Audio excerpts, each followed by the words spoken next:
Pardon. OK. Donc, je disais, dans les 2 semaines-ci, on a travaillé de manière globale sur les décors et les décors, dans la majorité des cas, sont prêts et validés. Il y a certains qui sont en attente encore du matériel qui arrive, mais ça va se faire. On a tous au moins essayé de travailler sur le montage vidéo et ceux qui n'ont pas encore fait, continuez. Le montage vidéo, c'est quelque chose sur lequel vous allez vous exercer jusqu'à la fin de la formation. Ça fait partie de ces compétences-là qu'on commence, on n'arrête jamais. Or, il y aura des one-shot. Par exemple, quand on va arriver à l'étape de créer la chaîne, je vais vous montrer comment on crée une chaîne optimisée. Vous créez, basta. On n'a pas besoin de revenir là-dessus, quoi. C'est fait, c'est fait. Mais il y a des choses que vous allez faire et vous allez améliorer au fil du temps, au fur et à mesure, au fur et à mesure, au fur et à mesure. D'accord? Ce qu'il faudrait, c'est faire l'addition. Vous voyez, je vous ai parlé de l'effet comme la boule de neige là, qui roule sur la neige et ça grossit, ça grossit, ça grossit. En gros, c'est ça ce qu'il faut faire. Et l'idée, c'est qu'à la fin de cette formation, vous ayez vos chaînes qui ont été créées et qui soient fonctionnelles.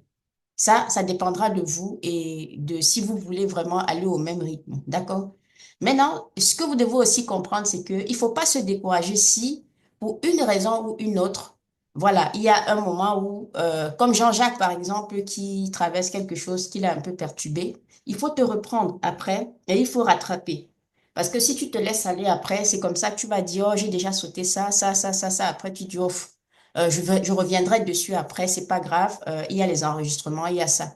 C'est pas faux, mais c'est mieux de se forcer quand même pour essayer de tenir et d'avancer le maximum possible au même rythme que l'équipe. Parce que c'est comme, même quand tu fais un régime, peut-être un moment, tu as vu un truc, voilà, tu as craqué, tu as mangé. Ça veut pas dire que ton régime, il est foutu, quoi. Tu dis, OK, j'ai fauté aujourd'hui, mais je continue la route. OK? Absolument, il faut faire ça. Vous tous, même ceux qui n'ont pas pu finalement envoyer leur exercice. Faites-le quand même et envoyez. Ne vous dites pas, OK, j'ai pas réussi à envoyer, ça y est, c'est fichu. C'est pas fichu. D'accord? Mais il faut bien se ressaisir un moment. Ça, c'est pour un temps. Mais si c'est comme ça tout le temps, bon, on est d'accord que là, ça ne devrait pas aller. Mais j'ai eu dans l'ensemble une bonne dynamique et je suis contente. OK? Je sais me plaindre quand ça va pas, mais je sais aussi dire quand ça va. OK? Donc, c'est bien. Il faut qu'on continue comme ça. Sur cette lancée-là, ça devrait le faire.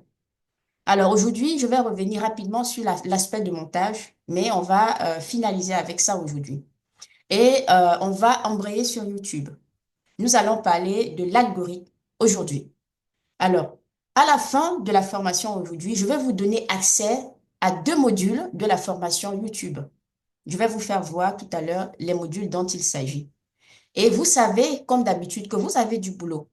Ça veut dire, vous avez moins de travail. Là, je vais moins vous casser la tête cette fois-ci parce qu'on est plus sur la technique.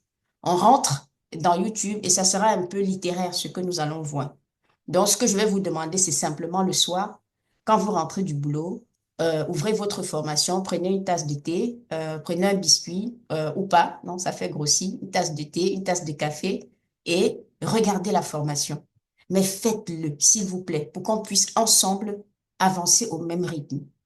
Nous allons parler dans un deuxième temps aujourd'hui, avant de se séparer, de comment fonctionne l'algorithme de YouTube. Je vais vous donner accès à des modules. Je vous partage mon écran pour que vous voyez de quoi il s'agit.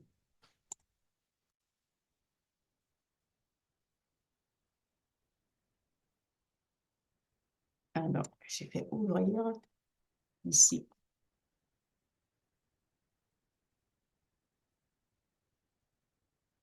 OK? Bien. Vous allez avoir accès à la formation YouTube Cash. Je pense que normalement, vous n'avez pas accès. Ou si il y a quelques-uns qui ont eu accès, c'est uniquement à ce module zéro. Dedans, vous avez félicitations et bienvenue. Donc, c'est mon message d'accueil à tous. Écoutez-le. Je vous explique aussi comment exploiter au mieux ce programme. Donc, quelle est vraiment la meilleure approche, la meilleure attitude qui va vous permettre vraiment d'apprendre et de comprendre, OK? Suivant l'esprit avec lequel j'ai conçu le programme. Et après, je vais vous expliquer les différentes classes existantes sur YouTube, laquelle êtes-vous. C'est important, regardez. Vous allez également avoir accès à ce module, OK? Les fausses croyances qui vous empêchent de réussir sur YouTube et comment vous en débarrasser. C'est très important. Écoutez, parce que là, c'est les messages que je vous adresse principalement et ça va vous aider d'un point de vue mindset. Ici, comment fonctionne l'algorithme de YouTube? Nous allons en parler aujourd'hui. Et puis, vous allez réécouter le cours. Ça va permettre de consolider vos connaissances. Je vais vous expliquer pourquoi la majorité des gens échouent sur YouTube, OK? Et les pièges qu'il y a. Ainsi, vous, ça va vous aider à pouvoir les éviter, d'accord? Et après, comment se lancer sur YouTube avec succès, les différentes étapes à suivre, d'accord? C'est principalement littéraire, ce module, dans le sens où il n'y a pas vraiment d'exercice à faire, mais c'est capital de l'écouter. Je vais également vous donner accès à ce module 2. Donc, vous allez avoir accès à tout ça d'un coup. OK? Là, par contre, il y a du boulot sur le module 2. Tout savoir sur la niche, son importance et pourquoi il faut absolument se nicher. On a beaucoup parlé de niche et beaucoup de personnes entre vous sont même venues me poser des questions là-dessus de manière privée et je vous ai toujours dit, attendez, le moment venu, on va le voir. Le processus exact pour choisir sa niche et comment se démarquer de vos concurrents. C'est tout ce dont vous allez avoir accès, les 3 modules. Prenez le temps cette semaine de tout digérer. D'accord? Et ici aussi, commencez à gratter des trucs là sur le module sur la niche. Dimanche prochain, quand on va se retrouver en formation, nous allons travailler sur la niche. OK? Voilà, je vais revenir sur certains détails, sur pas mal de choses. Et à la fin, je vais vous donner un document sur lequel vous allez aller tous travailler, donc le cahier d'exercice. Et c'est ce document qui va nous aider à aboutir à la niche, à votre niche et à valider. Donc, je vais revenir dimanche sur la partie niche. Et comme je vous avais expliqué comment est conçue la formation, vous avez accès une semaine en avance au cours et le dimanche, on vient pour travailler là-dessus. Dans la semaine, vous m'envoyez vos exercices et je les regarde. Et le dimanche d'après, on va prendre toujours 20 à 30 minutes pour reparler des exercices et pour parler maintenant du cours du jour. C'est plus clair, j'espère, au niveau du mode de fonctionnement. Et ce sera ainsi jusqu'à la fin de la formation. Ça, c'est la première info que je devais vous donner. La deuxième, c'est qu'on aura une petite coupure, étant donné qu'on est en décembre, il y a les fêtes de fin d'année, OK? On est obligé de faire abstraction. Donc, je voulais voir avec vous quelle est la semaine, d'après vous, la semaine où il faudrait qu'on saute le cours.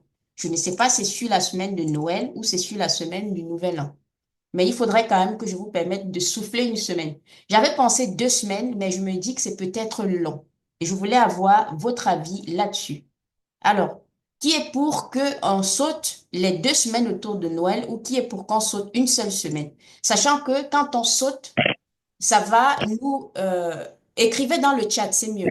Quand on va sauter, ça va nous décaler. Parce qu'en sautant une semaine, nous terminons notre formation fin janvier. D'accord? Et en sautant 2 semaines, on termine notre formation la première semaine de février 2025. Donc, je veux savoir votre avis là-dessus. Écrivez dans le chat et la majorité va l'emporter.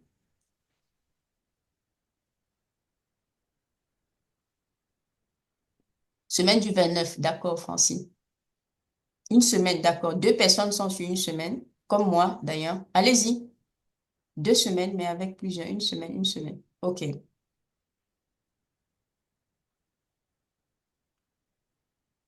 Mhm. OK. Bon, je pense que je dirais beaucoup d'une semaine là, dans la majorité. OK.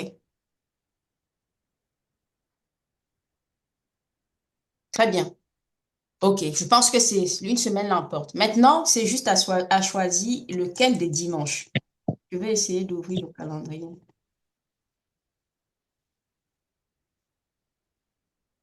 Calendrier.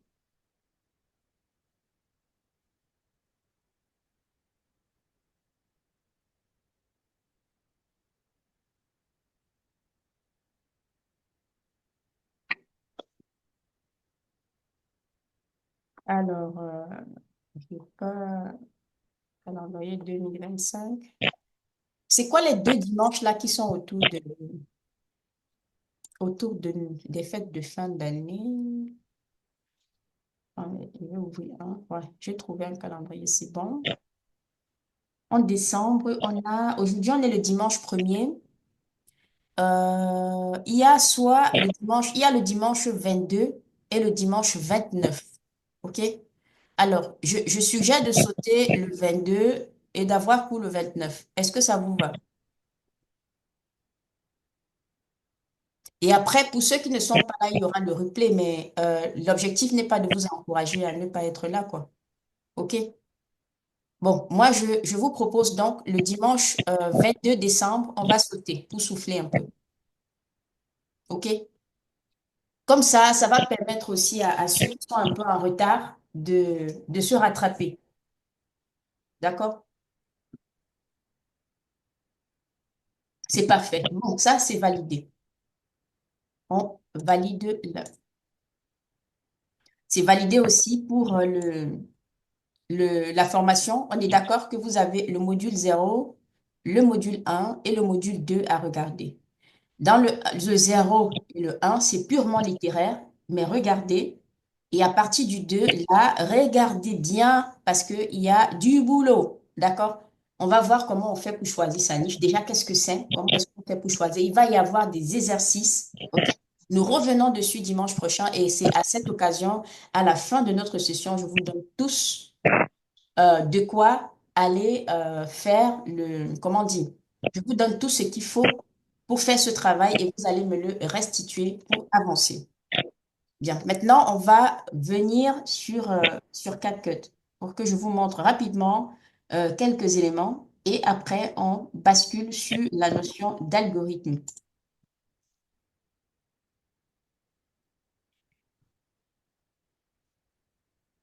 Et entre-temps aussi, au fil du temps, n'hésitez pas à poster des vidéos, OK? Parce qu'aujourd'hui, nous avons validé les décors, OK? Vous avez commencé à vous initier au montage. Que chacun se filme un peu dans son décor et qui poste dans le groupe, OK? Bien. Alors, je partage encore. OK. J'ai montré à quelques personnes, entre-temps, comment ouvrir WhatsApp sur... comment ouvrir WhatsApp web sur l'ordinateur? Donc, ceux qui ne savent pas faire ça, faites-le parce que vous voyez que dans nos habitudes de travail, je vous mets beaucoup de trucs sur WhatsApp. Et souvent, c'est intéressant de pouvoir télécharger ça directement sur votre ordinateur pour pouvoir bosser avec. OK? Alors, CapCut, je pense que dans la majorité des cas, on a finalement tous réussi à télécharger CapCut sur nos ordinateurs. Il y a eu quelques personnes qui ont eu la difficulté où ils sont partis commencer à bosser sur WhatsApp web qu'est-ce que je raconte sur CapCut, il y a une version directement en ligne, mais c'est pas exactement celle-ci. Et du coup, si vous faites ça, ça va monter vos vidéos, mais vous risquez de vous sentir un peu décalé. Pourquoi? Parce que cette interface-là n'est pas exactement comme celle-ci. OK? Et pour ceux qui avaient le plus de difficultés, j'ai téléchargé vous voyez le truc .exe là, qui leur permet juste de cliquer dessus et d'installer le logiciel. Et puis d'ailleurs, je mets ça quand même ici dans le groupe pour s'il y a des dernières personnes qui vraiment, à ce stade, n'ont pas pu parce qu'ils n'arrivent pas à télécharger, prenez ça et vous installez. OK? C'est ça.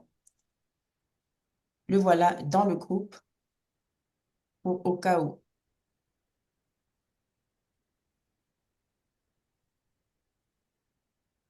OK.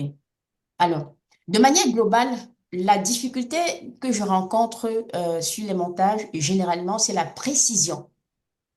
Le montage vidéo, c'est quand même une science qui est assez précise. Il faut être précis sur les détails. Et il y a beaucoup, dans la majorité des cas, il manque de précision. D'accord? Qu'est-ce que j'appelle la précision? C'est euh, là où, quand je veux faire un zoom, je vérifie vraiment qu'il n'y a pas des noirs autour, qu'il n'y a pas des choses qui bougent dans tous les sens et que je ne comprends pas, qu'il n'y a pas des mouvements brusques que je ne suis pas en train de maîtriser. S'il y a des trucs bizarres, je viens essayer de chercher à savoir d'où ça vient. La deuxième chose, c'est au niveau du sous-titrage. Je vais déjà importer une vidéo. Je clique ici.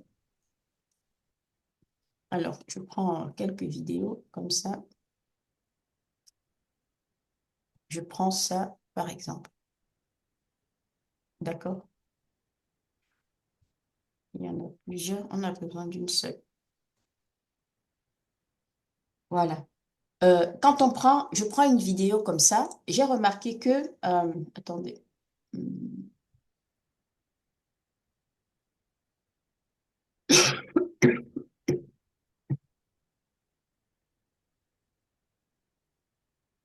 Bien. Quand vous faites les zooms, des zooms, il y a beaucoup de personnes qui font des zooms. Je vais avancer un peu jusque-là. Je coupe. J'avance ici. OK? Ici. Si vous avez du mal encore à manipuler les plans et tout ça, dans la formation capteur en ligne, il y a un chapitre là où je parle de, je sais plus exactement comment il est intitulé, mais je parle des différentes manipulations dans CapCut. C'est bête comme ça, ce truc-là, mais c'est extrêmement important. Et je l'ai fait parce que je me suis rappelé des principales difficultés que les gens ont et des problèmes que j'ai eu moi-même au tout début quand j'apprenais ce truc. Des petits machins, regardez bien ça.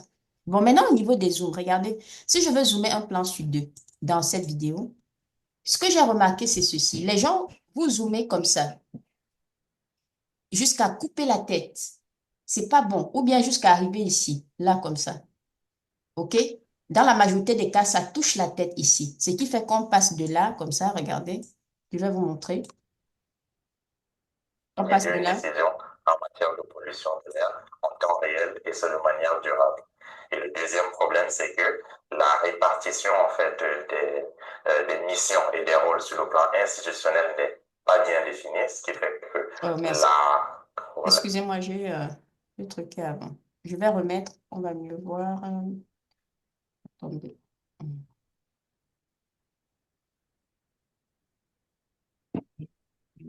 Comme ça. Voilà, je vais avancer plus ici. OK. Alors, regardez, là.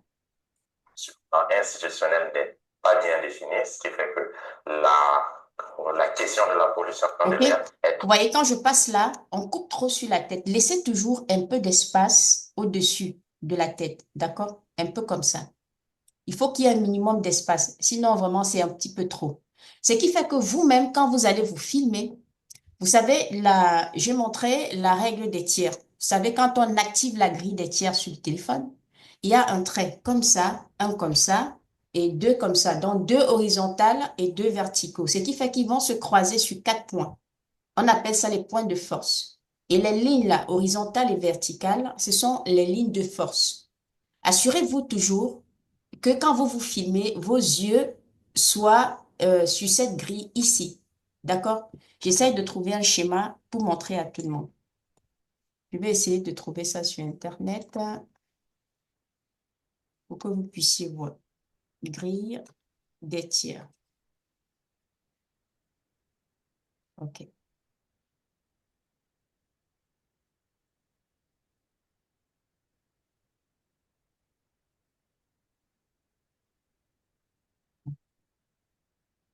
J'ai un qui est ici. On voit bien ou pas? C'est ça. Vous voyez ici, par exemple, regardez, là. Je vais vous partager pour que vous puissiez voir.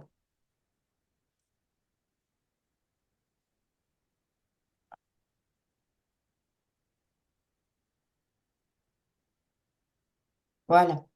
Ici, les lignes dont je parle là, vous pouvez activer la grille sur vos téléphones. Il y a une ligne qui va être comme celle-ci, euh, qui sont horizontales, là, une, deux, et il y a les lignes verticales, une, deux. D'accord? Et le point ici et ici, on appelle ça les points de force. Et les lignes comme ça, ce sont les lignes de force. D'accord? Alors, assurez-vous toujours que cette ligne-là passe à peu près ici pour laisser de l'espace au-dessus. Sinon, après, c'est chaud. Et ça vous aide même à bien vous positionner quand vous êtes en train de vous filmer parce que vous êtes vraiment au centre. C'est très important. Et laissez de l'espace au-dessus ici, là, quand vous vous filmez. Ça va nous aider quand on est au montage pour pas que ce soit, on coupe vraiment la tête, comme ce que j'ai vu et que je suis en train de vous dire. Et c'est pas très esthétique. C'est au cinéma, en fait, qu'on fait ça.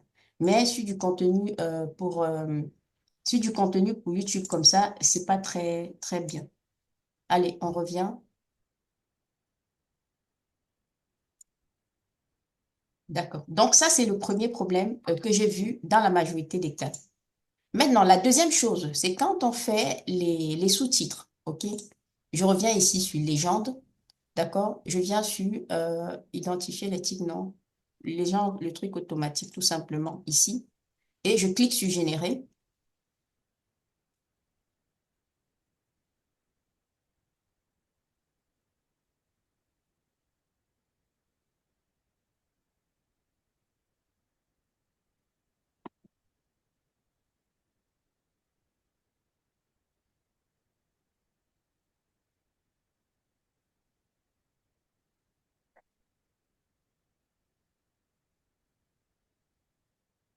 Voilà. Vous avez les blocs de sous-titres qui apparaissent. Ils sont là au-dessus comme ça, les petits encadrés marrons.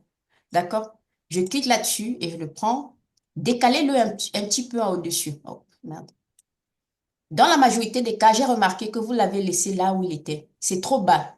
Il faut le remonter un petit peu. OK? Là. Vous vous dites, où est le milieu là? Hein? On voit, voici le milieu ici. Tu te mets au milieu et tu descends un petit peu. À peu près comme ça. D'accord? La deuxième des choses, c'est que pour la mise en forme, j'ai vu que vraiment vous avez essayé de ces choses. Le plus simple, il y en a ici qui sont déjà faits en fait. Je clique là, regardez, ça me met en forme. Où ça?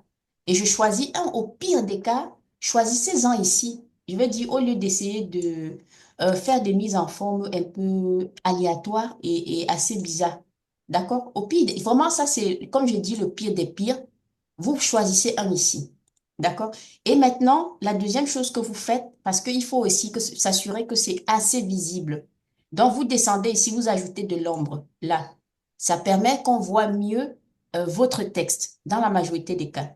Si vous n'avez pas trop envie de vous embêter à essayer de mettre ci, de mettre ça. La deuxième chose, c'est qu'il y en a aussi là dans les modèles. Vous sélectionnez un modèle, par exemple, bon, c'est vrai qu'ils ne sont pas forcément tous gratuits, mais il y en a qui sont intéressants. Ça, par exemple, c'est gratuit. Regardez.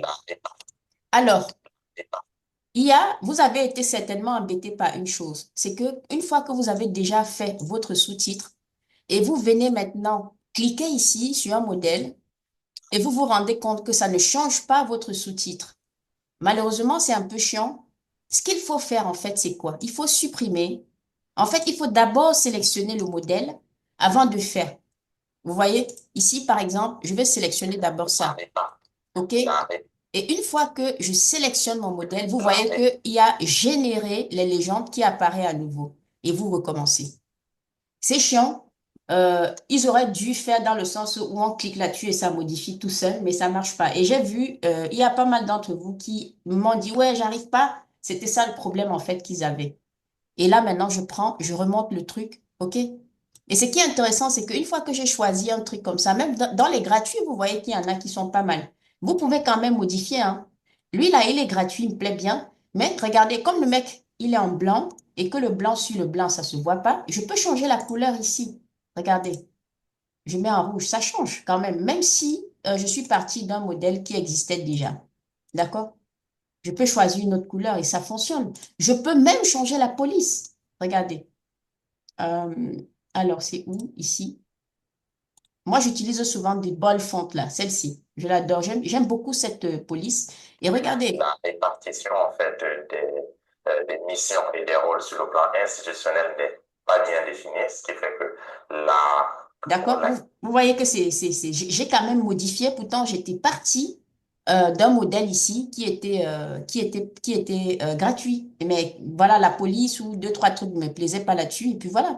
Et je peux même réduire la taille comme ça un petit peu. Et ça fonctionne. D'accord?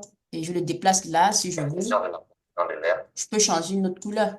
Allez. C'était en blanc au départ. C'était du blanc sur le blanc. Si vous voulez garder quand même le blanc, alors là, il faut rajouter de l'ombre derrière. Pour ça, vous venez ici. Comme tout à l'heure, il y avait même déjà. Peut-être essayer d'agrandir un peu comme ça. Et voilà, si, bon, c'est trop, là, à peu près, et comme ça. D'accord? Et l'opacité, mettre à 100%. Bon, mais l'idéal, c'est de prendre une autre couleur, quoi. Parce que temps sur temps, couleur sur couleur, c'est un peu chaud. OK? Mais vous pouvez. Vous voyez que maintenant, imaginez, j'ai ça. Si je veux le changer et prendre un autre modèle, regardez, je vais cliquer ici, par exemple. Allez, prenons ça. Comme je vous disais tout à l'heure, vous voyez que ça ne change pas. Peu importe celui que je vais tester à nouveau, je suis obligée de supprimer tout, de venir encore sélectionner le modèle et de cliquer sur Générer. Et là, ça fonctionne. OK? Ça a bloqué beaucoup de personnes parmi vous. Je pense que là, ça devrait aller mieux. Et je peux le déplacer là. Et il y a des choses qu'on peut changer. Quand je vois comme ça ici, je vois tout de suite que l'ombre autour, il y en a trop. Je peux déjà venir réduire. Hein. C'est ici, le trait, pardon. Là, ah, j'ai même pas la possibilité d'y toucher, donc tant pis. Si c'est pas bon, je choisis un autre. OK? Maintenant, il y a les fonctions d'animation. J'ai vu, ça vous a posé aussi pas mal de problèmes. Quand je veux rajouter une image d'insert, je suis obligée de revenir d'abord ici sur importer au départ, jusqu'à ce que je vois mes vidéos du départ là. Elles sont là. Et je clique ici sur ressources. D'accord? Avant de chercher une ressource. Et il y en a beaucoup qui voulaient absolument retrouver les mêmes que moi. Non, ce n'était pas obligatoire. Vous pouviez prendre ce que vous voulez, autre. Par exemple, j'écris entrepreneur et je prends, par exemple, ça, hein, c'est peu importe. Je mets là, on pose au-dessus et regardez, quand je lis, individuels, différents états. ça bouge pas. Maintenant, il y a l'animation où j'ai vu aussi, vous avez eu un peu de mal. OK? Les gens ont essayé et il y a pas mal de choses qui ont été faites qui n'étaient pas forcément correctes. Alors, quand je ne me rappelle pas de là où il y a un menu, il y a un truc, la première chose, le premier réflexe que vous devez avoir, c'est de cliquer sur ça. Toujours, je clique d'abord dessus avant de continuer à chercher. Une fois que vous avez cliqué dessus, il y a ce menu-là qui va apparaître à droite. Et au-dessus, vous avez des menus. Et chaque menu ouvre toujours des sous-menus. N'oubliez jamais ça dans CapCut. Je reviens maintenant ici dans vidéo, OK? Et je vais, non, vidéo, non, c'est quand c'est vidéo, c'est pour faire des trucs, des opérations sur la vidéo en elle-même. Je cherche ici le menu animation. Il est là. Et rappelez-vous, chaque menu a des sous-menus. Il y a intro, sortie, ensemble. Intro, ça veut dire je l'anime juste quand il entre dans la vidéo. C'est tout. Ou sortie, j'anime juste du milieu à la sortie. Et ensemble, ça veut dire j'anime mon truc à l'entrée puis à la sortie. OK? Et en général, c'est ce qu'on va sélectionner pour ce type pour les images d'insert. Donc, je viens sur ensemble. Et quand je mets ma souris sur une animation, ça me montre comment est-ce que l'animation va s'appliquer. OK? Ici, par exemple, allez, je prends ça et vous voyez, regardez, quand je vais lire, vous allez voir. Individuels, différents états, différentes échelles et différents ministères en fait, autour du pays. Ce qui fait qu'aujourd'hui, on n'arrive OK? pas à apporter une réponse. Et si je ne veux pas ça, soit je viens cliquer ici sur aucun pour annuler, ou je cherche une autre. Ça, par exemple. Et vous allez voir tout de suite que ça s'applique différemment. Différents états, différentes échelles et différents ministères en fait, autour du pays. Ce qui fait qu'aujourd'hui, on n'arrive pas. D'accord? Et la dernière chose que j'ai vue, c'est que beaucoup de gens ont fait toutes ces choses-là, mais la vidéo derrière reste très statique dans la majorité des cas. Je vous ai montré deux techniques pour animer. Donc, soit c'est au moins le zoom, zoomer un plan sur deux, comme celui-ci. Le plan-ci, regardez, il est normal et celui d'après est zoomé, ainsi de suite. Ou le système avec les images clés qui, dans la majorité des cas, était assez compliqué j'ai vu que c'était compliqué pour vous. Si vous n'arrivez pas à le faire au pire des cas, laissez tomber. Sinon, je vous remontre une dernière fois comment on fait. Je me mets ici, par exemple, je sélectionne. Ce menu apparaît, cette fenêtre. Et là où il y a transformation échelle, je clique ici sur image clé. Ça apparaît ici, il est tout blanc et ça marque la position. J'avance jusqu'à là où je veux. Et je fais un mouvement. Je veux que quand j'arrive là-bas, ça zoome dans ma vidéo, comme ça. D'accord? Et ce qui fait qu'il va zoomer progressivement dedans. Regardez. Coordonnées pour justement agir sur cette question, cet enjeu majeur de santé publique aujourd'hui, mais aussi demain dans notre continent africain. Voilà. Et dernière chose à se rappeler, vous pouvez le faire dans le sens inverse, mais surtout rappelez-vous que plus les deux images clés sont rapprochées, plus le mouvement va être rapide. Ça va zoomer, bam, d'un coup. Si vous regardez, j'utilise ça beaucoup en général. Plus ça va être éloigné, plus le zoom va être tout doucement, tout progressif. D'accord? Et vous pouvez faire l'inverse, c'est-à-dire commencer très zoomé et dézoomer. D'accord? Je vais vous montrer en rapprochant les deux. Je rapproche les deux et vous allez voir ce qui va se passer. Le mouvement va être très, très brusque. Alors, regardez là. Et aujourd'hui, mais aussi demain dans notre continent africain. Là, ça a même été lent. Je vais le rapprocher davantage et vous allez, pour que ce soit vraiment beaucoup plus rapide. Alors, je le rapproche lui de lui et vous allez donc voir que ça va être plus rapide d'un coup. Alors, regardez là. J'aurais pu le mettre aussi demain dans notre compte. OK? Vous avez vu? Je refais encore un petit peu. Coordonnées, moi, justement, agir sur cette question, cet enjeu majeur de santé publique. J'aurais pu le mettre aussi demain dans notre continent africain. D'accord? Donc, Et souvent, on fait ça sur des mots-clés précis ou quand on est sur une information, je suis en train de faire ma vidéo et j'ai une information voilà, où je vais tirer l'attention, là, je fais zoom ou bien je fais dézoom. D'accord? Alors, on va clôturer comme ça cette partie hein, avant de passer à la partie d'après. Si vous avez des questions, allez-y avant qu'on ne ferme ce chapitre.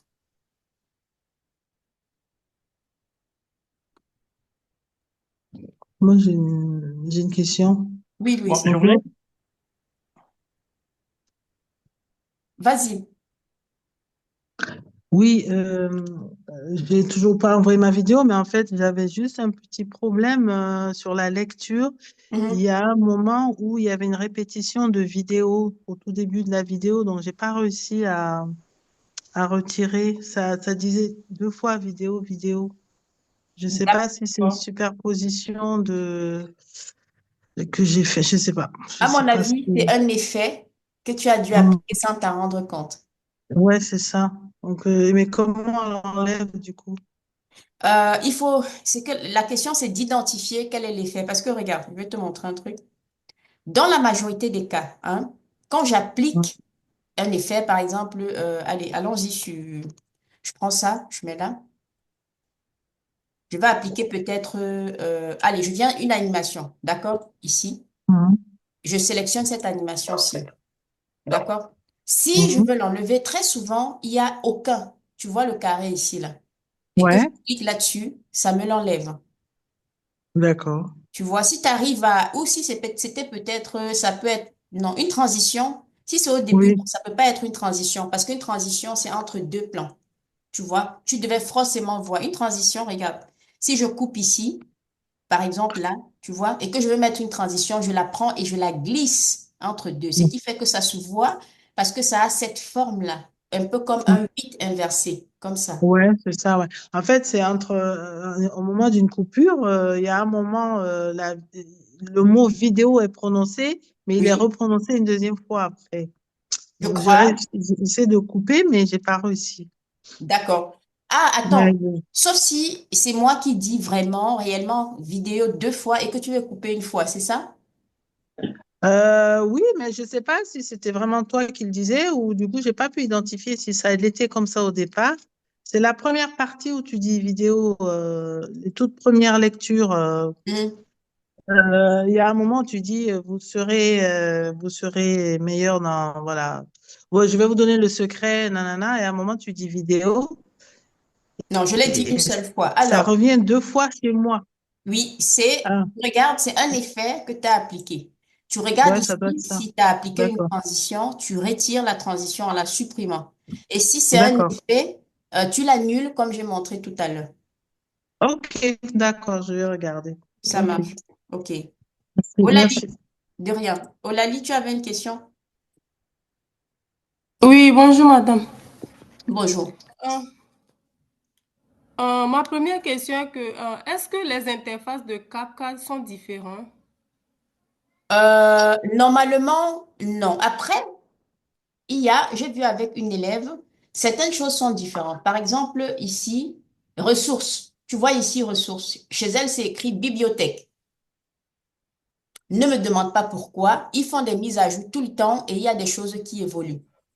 Maintenant, il y a, il faut faire la distinction, c'est ce que je disais tout à l'heure, entre CapCut sur Internet et CapCut qu'on a téléchargé et installé. Pour que vous puissiez voir, je vais tout de suite vous montrer comment est CapCut sur le web et la version sur laquelle il ne faut pas aller. Comme ça, si c'est de ça que tu parles, on va savoir tout de suite. Voilà. Voici ça ici. C'est créer à nouveau, là par exemple. Je vais vous partager le CapCut, la version sur Internet. Euh, attendez, c'est ça. OK? Vous voyez? Je ne sais pas s'il y a des gens qui sont dans le même cas. Je vais prendre une vidéo là. OK. C'est ça. Est-ce que c'est cette interface que tu as? Oui, mais selon le cours, les ressources et bibliothèques, moi, je n'en ai pas. Bon, la première question, j'ai d'abord besoin qu'on identifie si tu es sur la version web, tu vois, comme ça, ou si tu as une version téléchargée comme celle qu'on avait tout à l'heure. Non, Maintenant, tout ce qui se figure ici, j'en ai. voilà. En fait, il faut que tu télécharges CapCut. Et je viens tout à l'heure de mettre dans le groupe un fichier.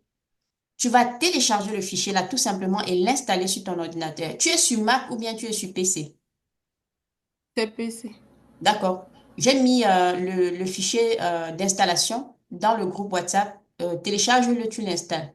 Tu peux même le faire là pendant qu'on parle et tu vas voir que tu vas ouvrir la vraie version de CapCut. Et si, D'accord. du coup, au passage, si quelqu'un d'autre se reconnaît dans ce problème, profitez-en pour télécharger CapCut que j'ai mis dans le groupe WhatsApp et installez-le. Ça va résoudre votre problème. Sinon, vous allez jamais vous allez pas, ça ressemble pas à celui que nous utilisons nous, donc vous allez vraiment vous tirer les cheveux, quoi. Et moi également, j'ai bibliothèque, donc c'est ce que j'ai. Et ressources, je ne le vois pas. Oui, c'est Pourtant, la même chose, c'est pas grave. Dans voilà. certains, c'est écrit bibliothèque, dans d'autres, c'est ressources. C'est la même chose. Exact, exactement. Et puis, je voulais demander, madame, le bouton pour zoomer, là, je n'arrive pas à le voir. Je ne sais pas si vous pouvez... Mhm. Je n'ai pas encore fini quand même mes questions. D'accord, vas-y. Oh, Jean-Jacques, je reviens vers toi. Mhm. Pas de souci. Ma seconde question, bien difficulté que j'avais eue est que je n'arrivais pas à pouvoir générer les sous-titres. Et je me dis que, ou bien c'est parce que c'est sur gratuit. Non, je viens de le faire. Tu n'as pas vu, Olaline. C'est de ça. J'ai procédé de la même manière, mais ça ne donnait pas. Oui, c'est parce que tu n'es pas sur la bonne version. Ok, Télécharge déjà la bonne version, OK? Et après, ça devrait aller. ok. Ah. Et la troisième question, est-ce que dès le début d'une vidéo, il faut qu'on mette un effet ou bien il faut qu'on anime plutôt le début de la vidéo? Bon, il n'y a aucune règle. Aucune règle. Moi, sur certaines vidéos, je mets, sur d'autres, je ne mets pas. En fait, il faut vous dire que je vous ai montré trois techniques, simplement. Un, zoom, un plan sur deux. D'accord? Deux, on utilise les images clés, ce truc-ci, losange-là, pour zoomer progressivement ou dézoomer progressivement ou zoomer direct. Trois, je mets les images d'insert. Vous utilisez comme vous voulez. Il n'y a pas de règle que à tel moment, c'est un plan sur deux, à tel moment, c'est progressif. C'est justement le mélange de ça de temps à autre qui va rendre votre vidéo sexy. Deuxièmement, maintenant, oui, pour répondre à ta question, il n'y a aucune règle. Si tu veux, tu le fais. Si tu ne veux pas, tu ne le fais pas. D'accord. Moi, si tu veux savoir, moi, comment je fais, parfois je fais, parfois je ne fais pas. OK? Yeah. Merci beaucoup. Mhm.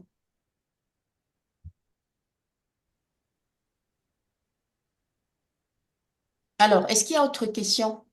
Oui, ma question, c'était le bouton pour zoomer, là, pour le Alors, zoom. oui, oui. Regarde, il faut remarquer ceci. Dans les manipulations, là, Ouais. quand j'ai un bout de vidéo, là, il faut d'abord le sélectionner avant que j'ai cette interface qui apparaît. Alors, si je veux désélectionner, je clique dans le vide comme ça. Et quand je clique dans le vide, regarde ici. On est d'accord que ça a disparu. Quand je clique encore pour sélectionner, et comment je sais que c'est sélectionné? Parce que c'est encadré en Paulette, blanc. excusez-moi, on ne voit pas ton écran. On Ah, ne merci. voit pas. Merci, Ouais. merci. Je ne me rendais pas compte. Merci beaucoup. Oui, je reprends ce que je Ok. disais, hein. Mhm. Alors, vous voyez ici, je n'ai pas sélectionné ce bout. Et regardez ici comment c'est. Il me donne simplement quelques informations liées au fichier vidéo. Maintenant, je vais cliquer dessus une fois pour sélectionner comme ça. Et comment je sais que c'est sélectionné? Parce qu'il y a cet encadré blanc qui apparaît. Et pareil ici. Là, je sais que j'ai sélectionné ma vidéo. Et c'est quand je sélectionne que le menu ici change. Tu vois? Et quand il change, je m'assure que ça vient avec plein d'autres menus au-dessus. Mais nous, on reste sur le tout premier menu. Et rappelez-vous, chaque menu a des sous-menus. Mais nous restons sur le premier, là où c'est écrit basique. Et voici le premier truc au-dessus qui s'appelle transformer. Donc, c'est l'échelle, en fait, pour agrandir ou réduire. Et en face de l'échelle, regarde, j'ai les fameuses images clés ici. Donc, pour zoomer, pour répondre à ta question, je prends le bouton de l'échelle, je tire. Tu vois, je suis en train de zoomer. Si je Mhm. veux dézoomer, je tire dans l'autre sens. Ok, ok. Je peux aussi, et à chaque fois que je tire, regarde, ça Ah, incrémente ici. Regarde, regarde, ici. Donc, tu peux même taper directement le pourcentage de zoom que tu veux. Souvent, c'est 120, 120 ou 130. oui, Et oui, là, voilà, je suis à 70. Ok. très bien. Et puis, c'est comme ça que je fais. Ok, non, j'ai vu le bouton de zoomer maintenant. Ça va. Sinon, il y a aussi une autre possibilité. Quand tu cliques, ça sélectionne la vidéo comme ça. Et si c'est sélectionné, tu viens chercher le bout là, mais il faudrait que la vidéo soit sélectionnée avec l'encadré blanc. Tu prends comme ça, tu maintiens ta souris appuyée, tu tires, tu agrandis Mhm. également. C'est une deuxième technique. Non, ouais. OK? L'un Donc, ou l'autre, comme l'autre- tu veux. ok, merci. L'autre question, quand je clique, par exemple, sur là, j'ai les tendances qui se présentent. Mhm. Alors, si je dois sortir maintenant, qu'est-ce que je fais? Je clique où? Si tu veux sortir, Oui. je ne comprends pas vraiment, hein. Alors, je clique sur euh, effet. Voilà. Là, je suis Oui. sur effet. J'ai Mhm. cliqué sur effet.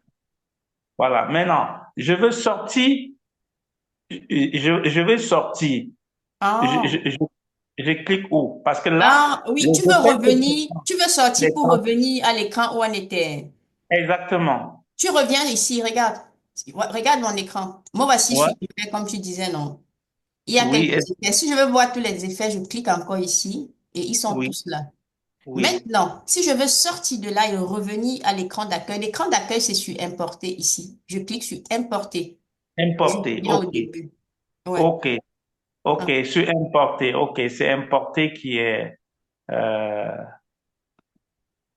Oui, qui me ramène à l'écran d'accueil. Et OK. attention, rappelez-vous toujours que chaque menu a des sous-menus. Parce que des fois, tu peux être ici sur importer et tu es dans ressources et tu ne te retrouves plus. Tu dis, merde, c'était où? Il faut que tu cliques ici, je appareil, pour revenir à tes fichiers que tu avais au Bon. début, que tu avais importés. Alors là, je suis sur ces médias, mais Oui. importer, je ne vois pas. C'est où? C'est en bas. Parce que là, Importer, j'ai local. c'est le tout premier menu, tout premier en haut à gauche. Non, parce que là, j'ai médias, j'ai son, j'ai test, j'ai sticker, effet, transition, Oui. filtre et ajustement. Oui, ils sont tous ici en haut. C'est ça, au-dessus. Oui. Et en bas de médias, j'ai local, espace, bibliothèque, tendance, Oui, Noël. oui. C'est les Oui, sous-menus. oui, c'est Oui, les et mêmes choses que moi. oui, Oui. j'ai Noël, j'ai écran vert, arrière-plan, Mhm. euh, intro fin et fin, transition, panorama, Et ambiance. quelle est ta question? Non, pour sortir, parce que je ne vois pas. Regarde, euh, tu reviens toujours, regarde. Ah, tu n'as pas appareil ici. non, parce que en bas, tout de suite, moi, j'ai en bas de médias, j'ai Hein? local.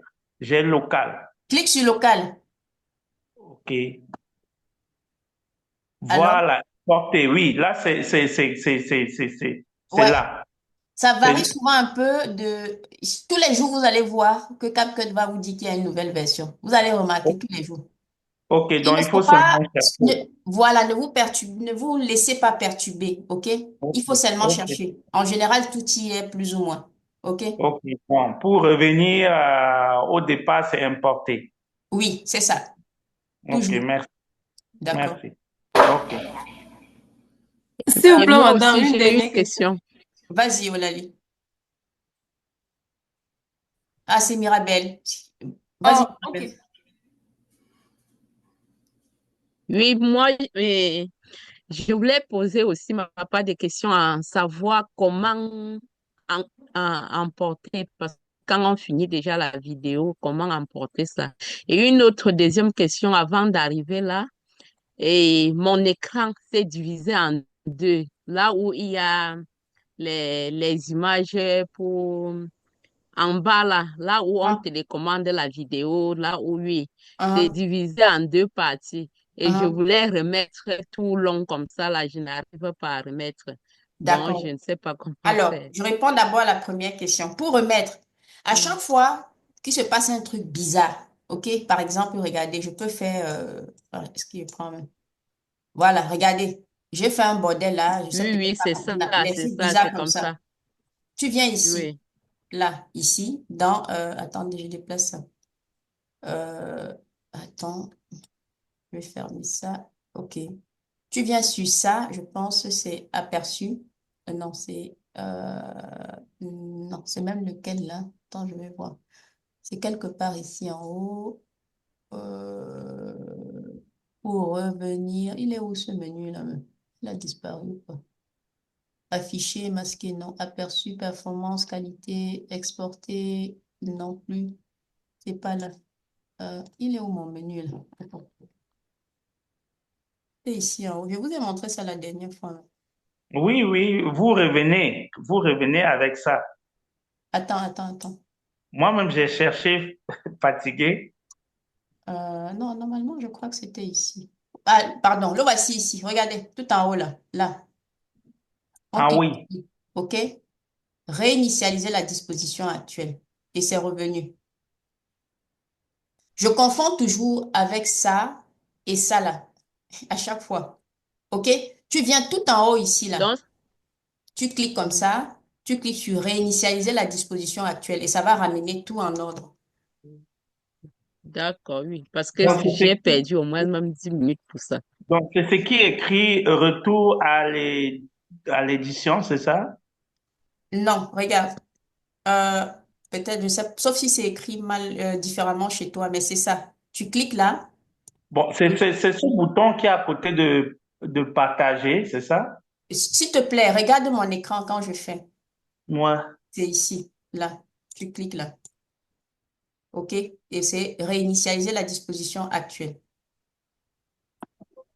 D'accord. Bon, deuxième chose, quand Et, tu veux, tu as fini de monter ta vidéo et que tu veux exporter ta vidéo, tu viens Mhm. ici, là, exporter, c'est le bouton vert-ci. C'est bleu ou c'est vert, je ne sais même plus. Bleu. Mhm. Hein? Tu cliques sur exporter. Tu as cette fenêtre-ci qui apparaît, d'accord? Ici, tu mets un nom pour la vidéo, d'accord? Je vais appeler vidéo école, par exemple. Ici, là, exporter vers. Tu cliques là pour sélectionner l'endroit où tu veux qu'il exporte ta vidéo. Ça te ramène sur ton ordinateur. Par exemple, sur le bureau, tu cliques dessus et tu fais ok, sélectionner un dossier, d'accord? Et tu cliques sur exporter. Et voilà qu'une fenêtre comme ça apparaît et ça exporte la vidéo. ok, et, et exporté, ok, pourtant, d'accord. et pourtant, quand je faisais comme ça m'envoyait seulement sur la publicité. Je ne voyais même pas ce que tu es en train de nous Une montrer. possibilité est que tu as peut-être utilisé des éléments payants, OK? Et que tu n'as, comme tu as une version gratuite, il refuse d'exporter. C'est possible. Oui. C'est la seule possibilité que je vois qui puisse expliquer ça. Et je vous invite aussi à prendre quand même un mois d'abonnement sur CapCut là. Je crois que ça coûte 9 euros pour le mois. Et au moins pour pouvoir tester toutes les fonctionnalités payantes. Ah, OK. Je peux Je suis en parler? train de tourner une formation sur Filmora parallèlement. Elle sera inclue dans la formation plus tard. S'il y a des gens qui, après, ce sera disponible d'ici 3 à 4 mois à peu près. Si plus tard, il y a des gens qui en ont marre de CapCut, qui veulent migrer sur Filmora, ce sera disponible dans la formation. Vous pourrez la voir. L'idée, c'est que au départ, initialement, je formais les gens sur Filmora. Et J'avais choisi Filmora parce que au moins tu payais une seule fois, 79 euros, tu avais le logiciel à vie. Et quand j'ai vu CapCut, c'était gratuit totalement et tout était bien. Je me suis dit, ah ben tiens, c'est cool. C'est comme ça que j'ai basculé la formation en Filmora. Mais aujourd'hui, finalement, avec le fait que ce soit devenu payant et connaissant la performance de Filmora, au champ, je préfère revenir là-dessus. Mais le temps de la transition, je continue à enseigner là-dessus. Ce sera à vous de voir plus tard. Coach, s'il vous plaît, Oui, c'est Jeanne. Bonsoir. bonsoir, Jeanne. Je peux te poser la question. Bonsoir à tous. Bonsoir. Ils ont les micros coupés. Vas-y. OK. Je voulais savoir si je peux, pour télécharger CapCut, est-ce qu'il faut déprogrammer, désinstaller celui que nous avons déjà installé ou pas? Parce que j'ai le même logiciel que Jean-Jacques là, avec Média. Ça n'a rien à voir, quoi. Bibliothèque et voilà. Hmm. C'est un peu. Est-ce qu'il faut déjà désinstaller, non? C'est Normalement, ça? si tu cliques sur installer, il est censé faire la mise à jour sans que tu n'aies besoin de désinstaller. Ah, OK. Mhm. D'accord. Mais si ça t'emmerde de trop et que tu sais désinstaller, désinstalle d'abord avant d'installer l'autre. Ah, vous me donnez un choix, je sais pas, parce que sur l'autre, j'ai un travail dessus et puis si, je sais pas, voilà. Si ça pouvait faire les deux en un, ça serait bien. En première option, fais d'abord la installe comme ça pour faire la mise à jour. Et si après avoir fait la mise à jour, ça te va, tu restes comme ça. Si après avoir fait la mise à jour, ça t'emmerde toujours, là, tu désinstalles. D'accord. Mhm. Merci beaucoup. De rien. Alors, Alors, madame, Oui. j'aimerais savoir, comme vous nous avez dit que d'habitude, on va faire les montages sur le PC. Mhm. Donc, est-ce que nous allons toujours prendre comment dirais-je, la vidéo sur notre téléphone avant de, comment dirais-je, de les transporter sur l'ordinateur et monter? Mhm. Ou bien on va prendre directement les Bon. visuels là sur l'ordinateur? Il, il n'y a pas d'obligation de monter absolument vos vidéos sur l'ordinateur.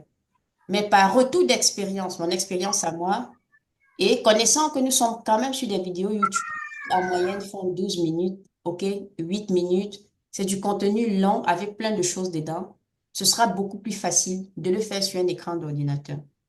Rien ne t'empêche de tourner sur ton téléphone et de monter directement sur ton téléphone. Tu peux aussi le faire. OK? Mais je suggère de faire sur l'ordinateur. Maintenant, je crois que ta difficulté, c'est peut-être comment transférer une vidéo que j'ai tournée dans mon téléphone sur mon ordinateur. C'est ça? oui.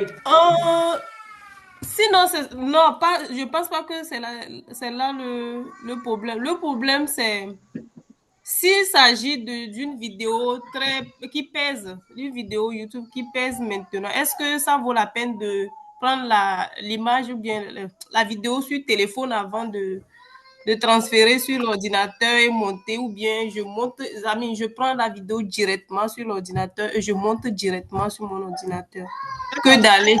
Tu te filmes avec ton ordinateur, c'est ça? Hein? Oui, oui.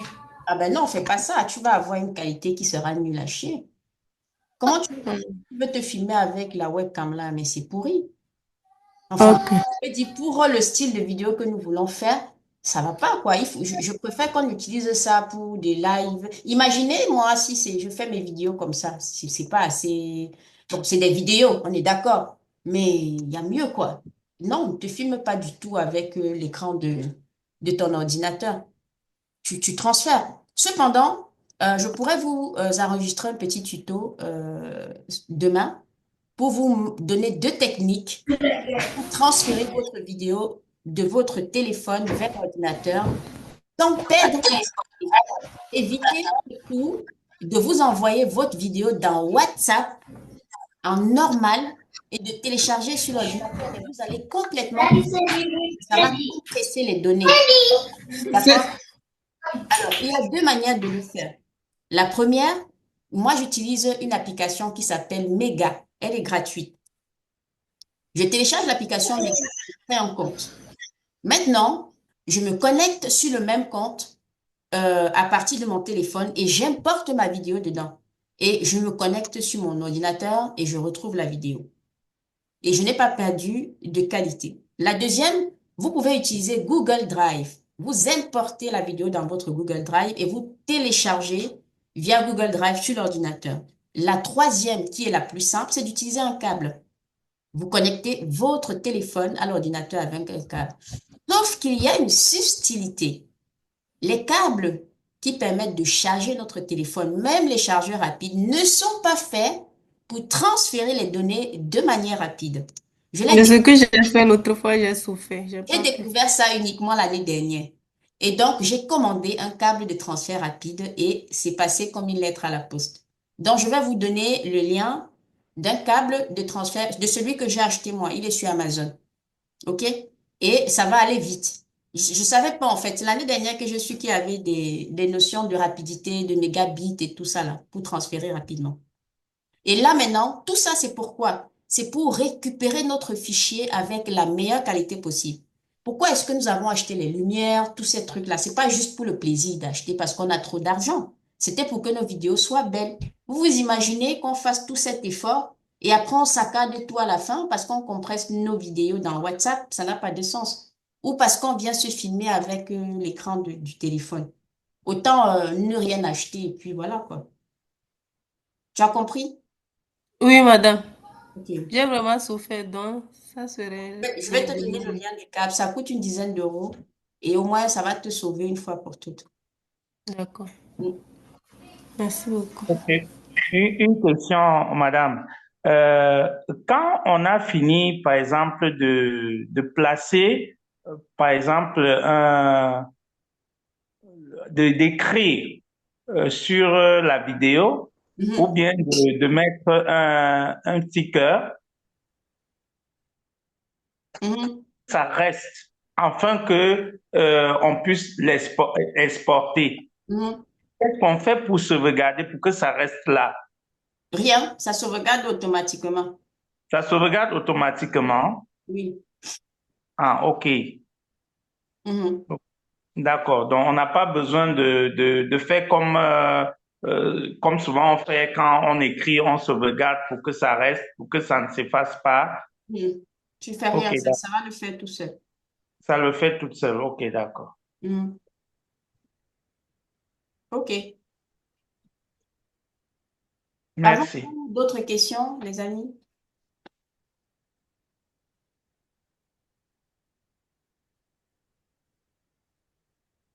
Ok, si c'est tout, on va fermer ce chapitre. D'accord? Oh, Oh, désolée, madame, toujours des questions.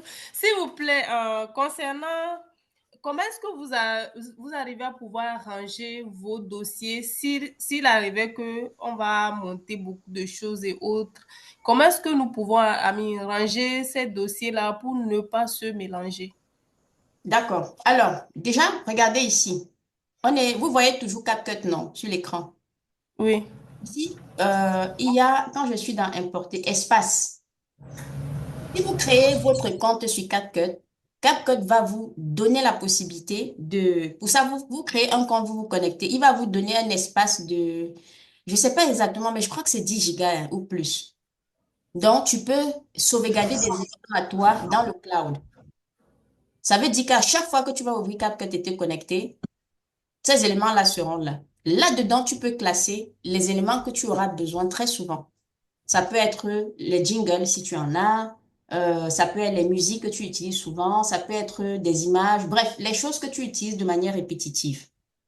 Ça, c'est la première chose. La deuxième chose, c'est que bah, soit tu as ton disque dur, ou si tu as ton ordinateur a suffisamment de capacité, mais je vous conseille quand même d'avoir un disque dur de côté. Et là-dedans, tu crées les différents dossiers. Tu crées le dossier des vidéos à monter, tu crées le dossier de tes vidéos que tu as déjà montées et tu crées le dossier des ressources et tu t'organises comme ça. OK? ok, oui. De manière plus générale, en termes de productivité, euh, on est d'accord tous que vous avez posé les décors et tout, vous avez vu que c'est quand même un petit peu de boulot. On est d'accord.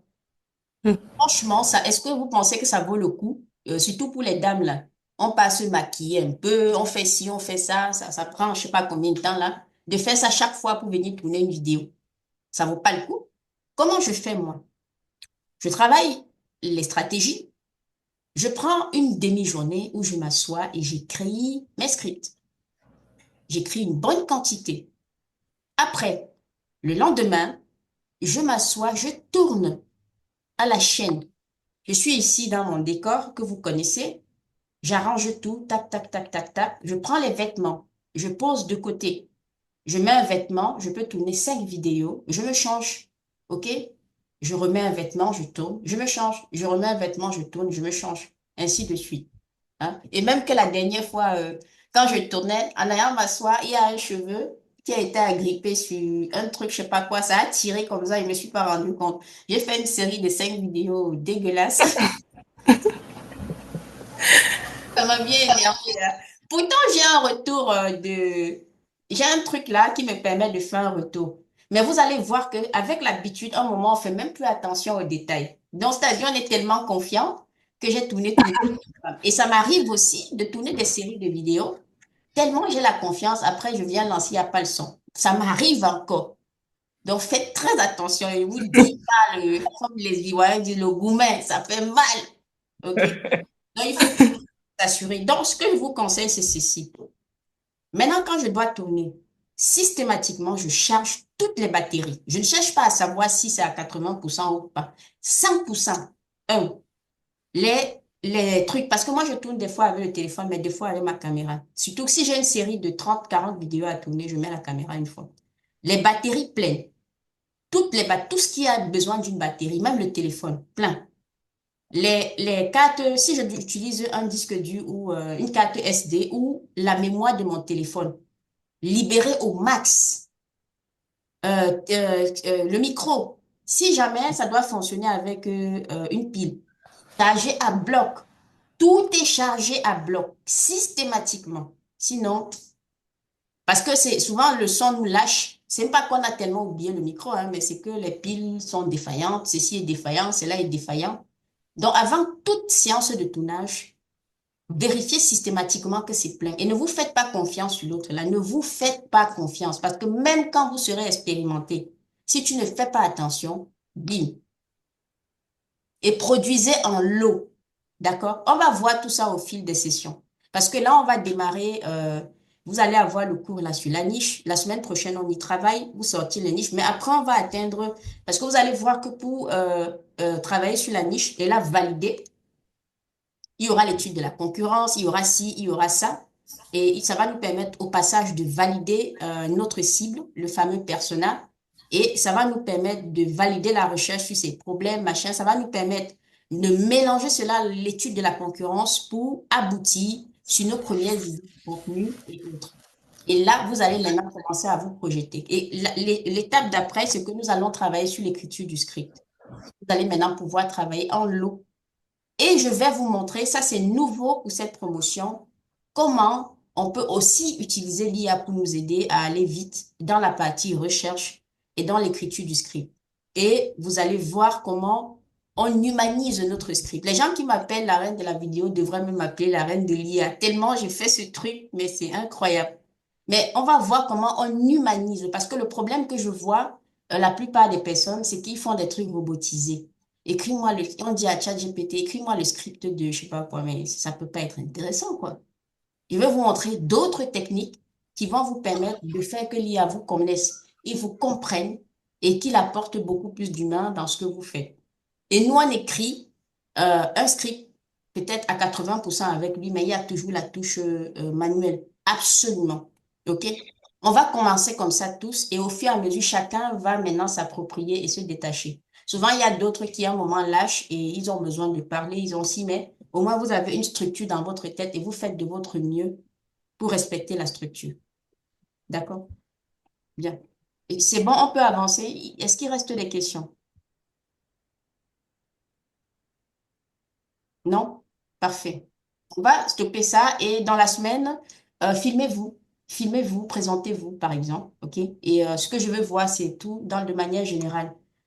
Vos décors, on a déjà validé. Je veux la présence devant la caméra. Je veux voir comment s'exprime là avec la confiance là, toute la confiance qu'on peut avoir. Je veux pas les gens qui viennent, oui, bonjour, je sais pas quoi là. Sachez que ce que vous transmettez, les gens reçoivent ça de l'autre côté. Hmm. Vous voulez voir ma première vidéo? Si je trouve, je vais vous envoyer ça, mais vous allez rire à tomber par terre. Je suis là comme ça. Euh, Tu as peur de faire des vidéos? Euh, c'est parce que tu n'as pas confiance en toi. Si les gens savaient ce qui se passait dans mon ventre, c'est incroyable.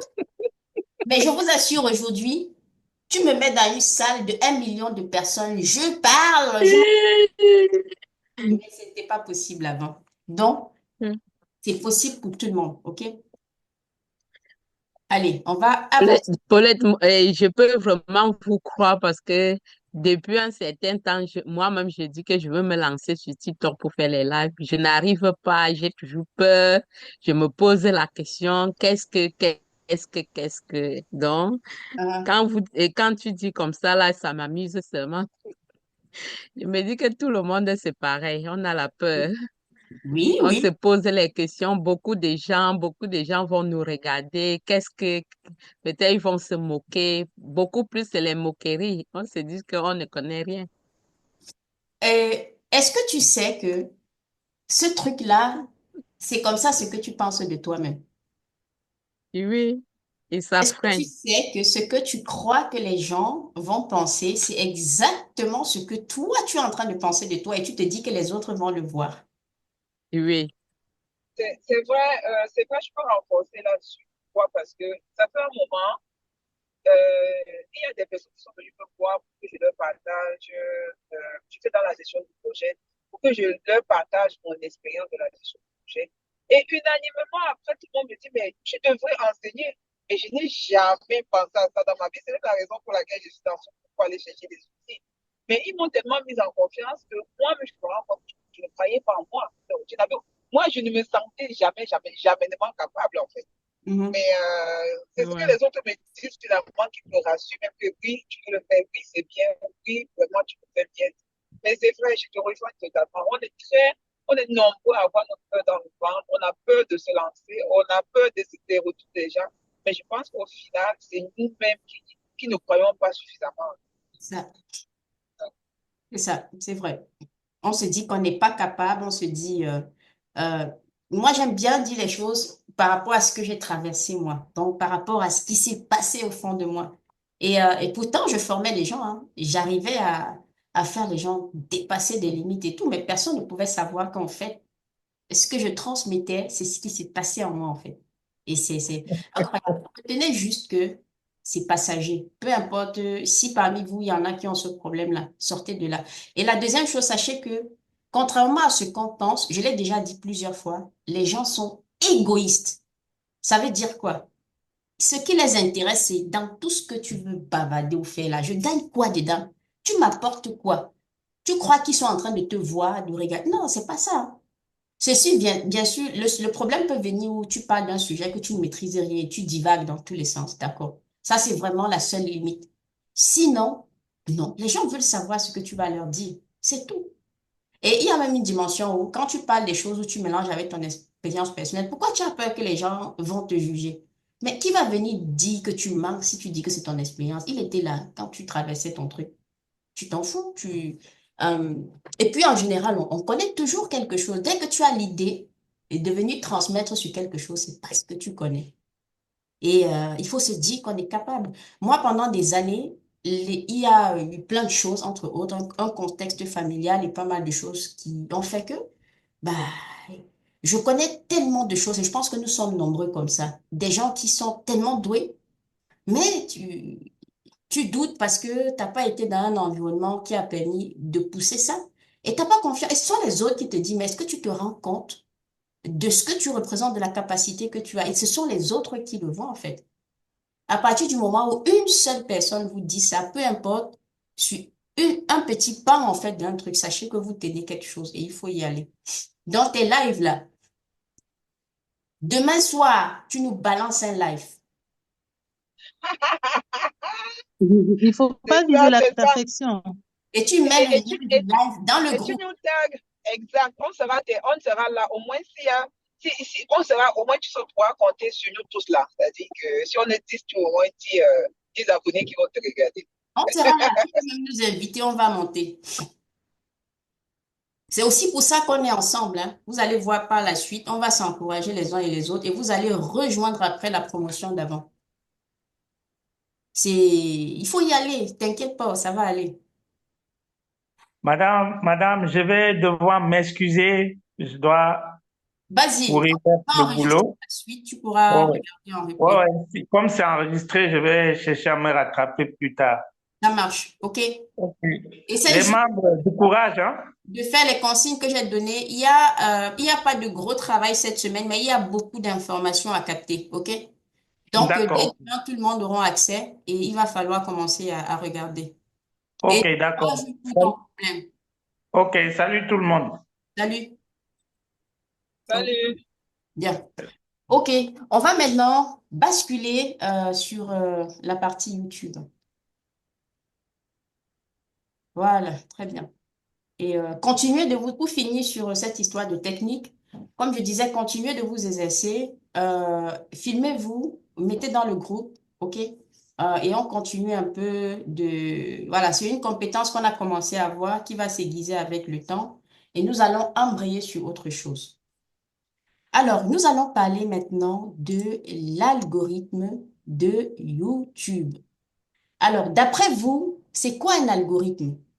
Si je vous demande comme ça, l'algorithme, c'est une définition de l'algorithme, vous direz que c'est quoi?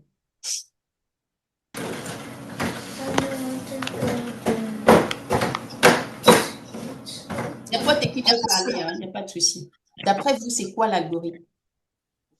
Pour moi, l'algorithme, Selon, c'est... oh, pardon. Ben, je peux me lancer là. Ah, L'algorithme, vas-y, vas-y, c'est vas-y. toute la connexion. Oui, c'est toute la connexion qui est à l'arrière de la machine pour permettre, en tout cas je sais pas, là, soit présenter les contenus dans ordonnancement aux différents appels. Mhm, mhm. Ok, l'idée initiale. Oui, Olaline, pour toi, c'est quoi l'algorithme? selon moi, c'est les pour et les contre d'une plateforme ou bien les moyens de fonctionnement d'une plateforme. D'accord. J'aime beaucoup le mot moyen de fonctionnement. Ok, c'est une idée, c'est une idée. Hein. Quelqu'un d'autre a une idée? Oui, pour moi, c'est vraiment comme un processus, comme un procédé pour résoudre un problème. Ça peut donner comme des étapes spécifiques. On ne te suit pas très bien. Ah, ok. Et pour moi, c'est vraiment comme, c'est un ensemble de processus, de procédures qui permettent de résoudre un problème. Mhm, Ça peut donner des étapes, ça peut donner mhm. quelque chose comme ça. Ok, d'accord. Moi, je pense que c'est un programme informatique qui permet, à partir de tout ce qu'il reçoit comme habitude d'information, il permet vraiment euh, d'établir comment dire ça, certaines données, quoi. Mhm, mhm, mhm. C'est ça, c'est ça. Alors, pour vous donner une définition un peu technique, si on peut dire, et après nous allons la simplifier, on dit techniquement plus ou moins que l'algorithme de YouTube, c'est un ensemble d'instructions informatiques conçues pour traiter les vidéos et le contenu associé, tels que les commentaires, la description, l'engagement, etc., afin de classer et de recommander des vidéos en fonction de leur pertinence et de la satisfaction des spectateurs. Maintenant, si je veux reprendre cela de manière très simple, je dirais simplement que c'est un système qui permet à YouTube de comprendre les contenus que nous postons sur leur plateforme et de pouvoir les classer et de pouvoir les présenter. OK? Et le but de l'algorithme, c'est de proposer le bon contenu à la bonne personne au bon moment. D'accord? La finalité de l'algorithme de YouTube, c'est de présenter le bon contenu à la bonne personne au bon moment. Tous les jours, il y a des centaines de milliers de contenus qui sont postés sur la plateforme, OK? Dans tous les secteurs divers et variés. Il y a aussi des millions de personnes qui se connectent sur la plateforme tous les jours, OK? Ça veut dire que forcément, chacun devrait pouvoir trouver son... je vais couper le micro. Pardon, je cherche où je vais couper celui-ci. OK. Donc, YouTube se dit, d'un côté, j'ai les créateurs de contenu. J'ai plein de gens là qui créent, qui postent du contenu. De l'autre côté, j'ai plein de gens qui viennent pour consommer du contenu pour diverses raisons. Comment est-ce que je fais pour faire fonctionner cela? Ça, c'est la question qu'il va se poser. D'accord? Bien.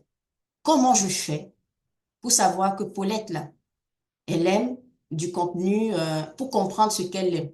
Et une fois que j'ai compris qu'elle aime peut-être du contenu autour des crypto-monnaies, du contenu autour de la création de contenu, il va se dire comment je fais pour identifier des créateurs de contenu qui créent du bon contenu dans ce domaine-là pour pouvoir présenter à Paulette.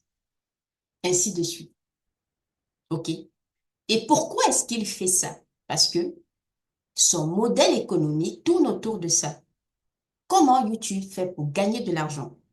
C'est avec la publicité. Et de quelle publicité il s'agit? C'est comme dans la vie de tous les jours. D'ailleurs, il y a même bien des personnes qui sont des entrepreneurs, qui vendent des produits, des services, qui vont aussi faire de la publicité sur YouTube, on est d'accord, pour faire connaître leurs produits et leurs services. Donc, c'est ainsi que des entreprises, des entrepreneurs, des particuliers viennent payer YouTube pour qu'ils fassent la promotion, qu'ils passent leur publicité dans le contenu qui a été créé par des créateurs de contenu comme nous ou comme ce que vous allez devenir. Ces gens-là payent YouTube pour qu'ils passent leur publicité. Ils vont donc exiger à YouTube que je vais te payer, tu m'as demandé tel montant, mais moi je suis dans tel secteur. Par exemple, si on prend une entreprise qui fait des produits pour maigrir, il va juste demander à YouTube, je veux, étant donné que tu vas me présenter des statistiques, tu vas déjà me présenter des statistiques après pour que je voie la performance de ma publicité. Et pour que je puisse avoir des résultats, il faut un maximum que tu présentes ma publicité aux personnes qui sont intéressées par ça. C'est ainsi que YouTube va faire un maximum pour glisser cette publicité-là là où il y a une audience qui pourrait être intéressée par ce produit. Vous allez remarquer que quand vous allez consommer du contenu, par exemple, prenons la chaîne Investir au pays. Très souvent, les pubs qui vont y passer, ce sont des styles de pubs qui peuvent intéresser l'audience qu'il a. Ou si vous allez sur des chaînes de sport, il y a des chances que les publicités qui passent soient des régimes, des produits minceurs, des choses comme ça. Ce n'est pas dû au hasard, c'est l'algorithme de YouTube qui fait.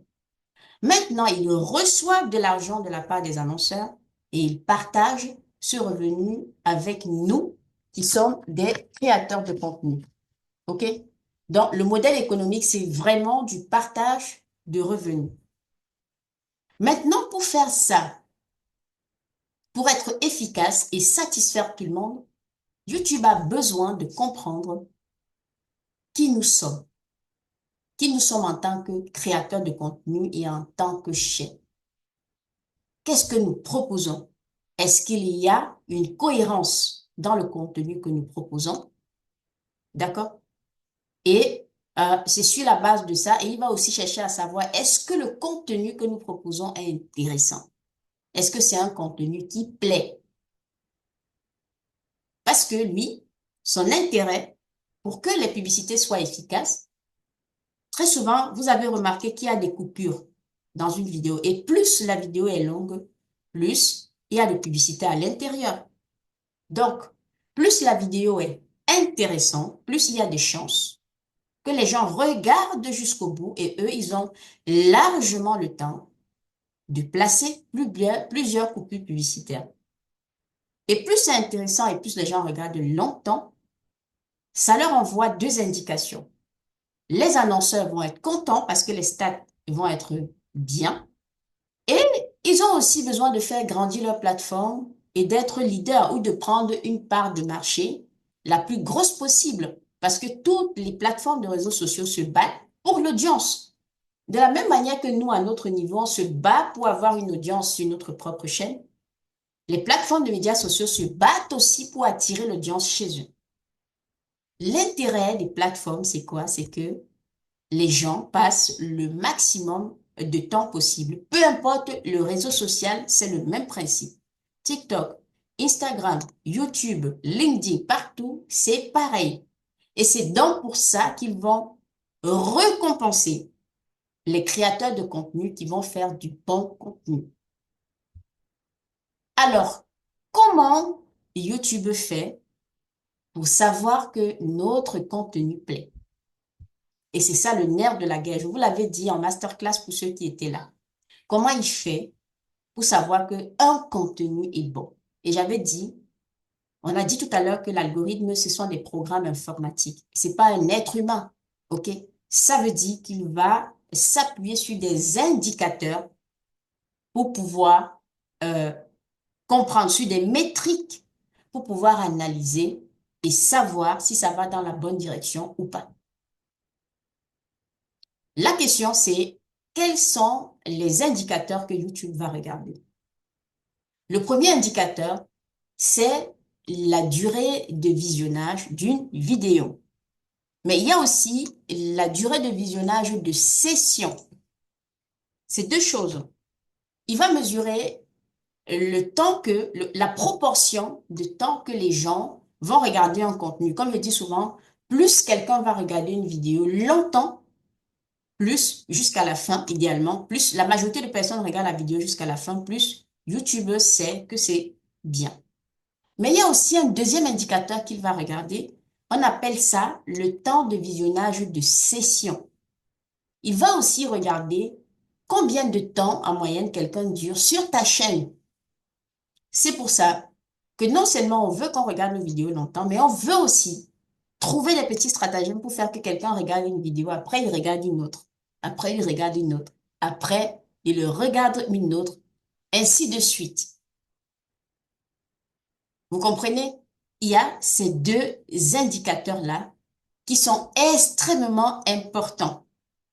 Et ce sont les indicateurs principaux que YouTube va aller regarder. Quand on a compris ça, on s'est dit, d'accord, ok, nous avons compris.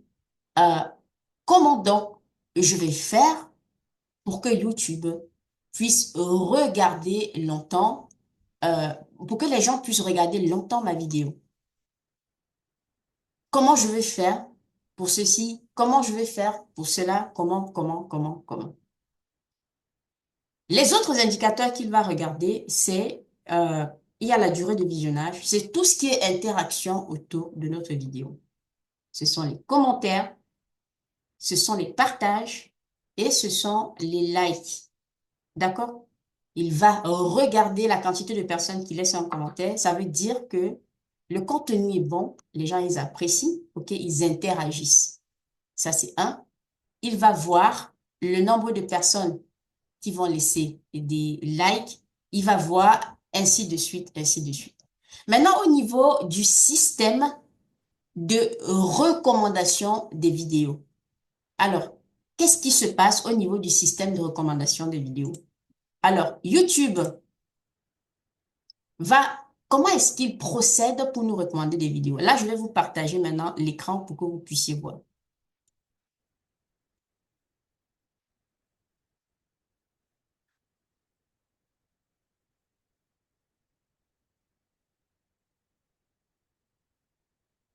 Juste une information. Ouais, là, je vais aux courses. Vas-y. Il y a des gens qui me regardent. Vous avez des sous sur la Je gueule? vais le faire. Excusez-moi. Alors, regardez. Je vais vous partager mon écran 2 secondes.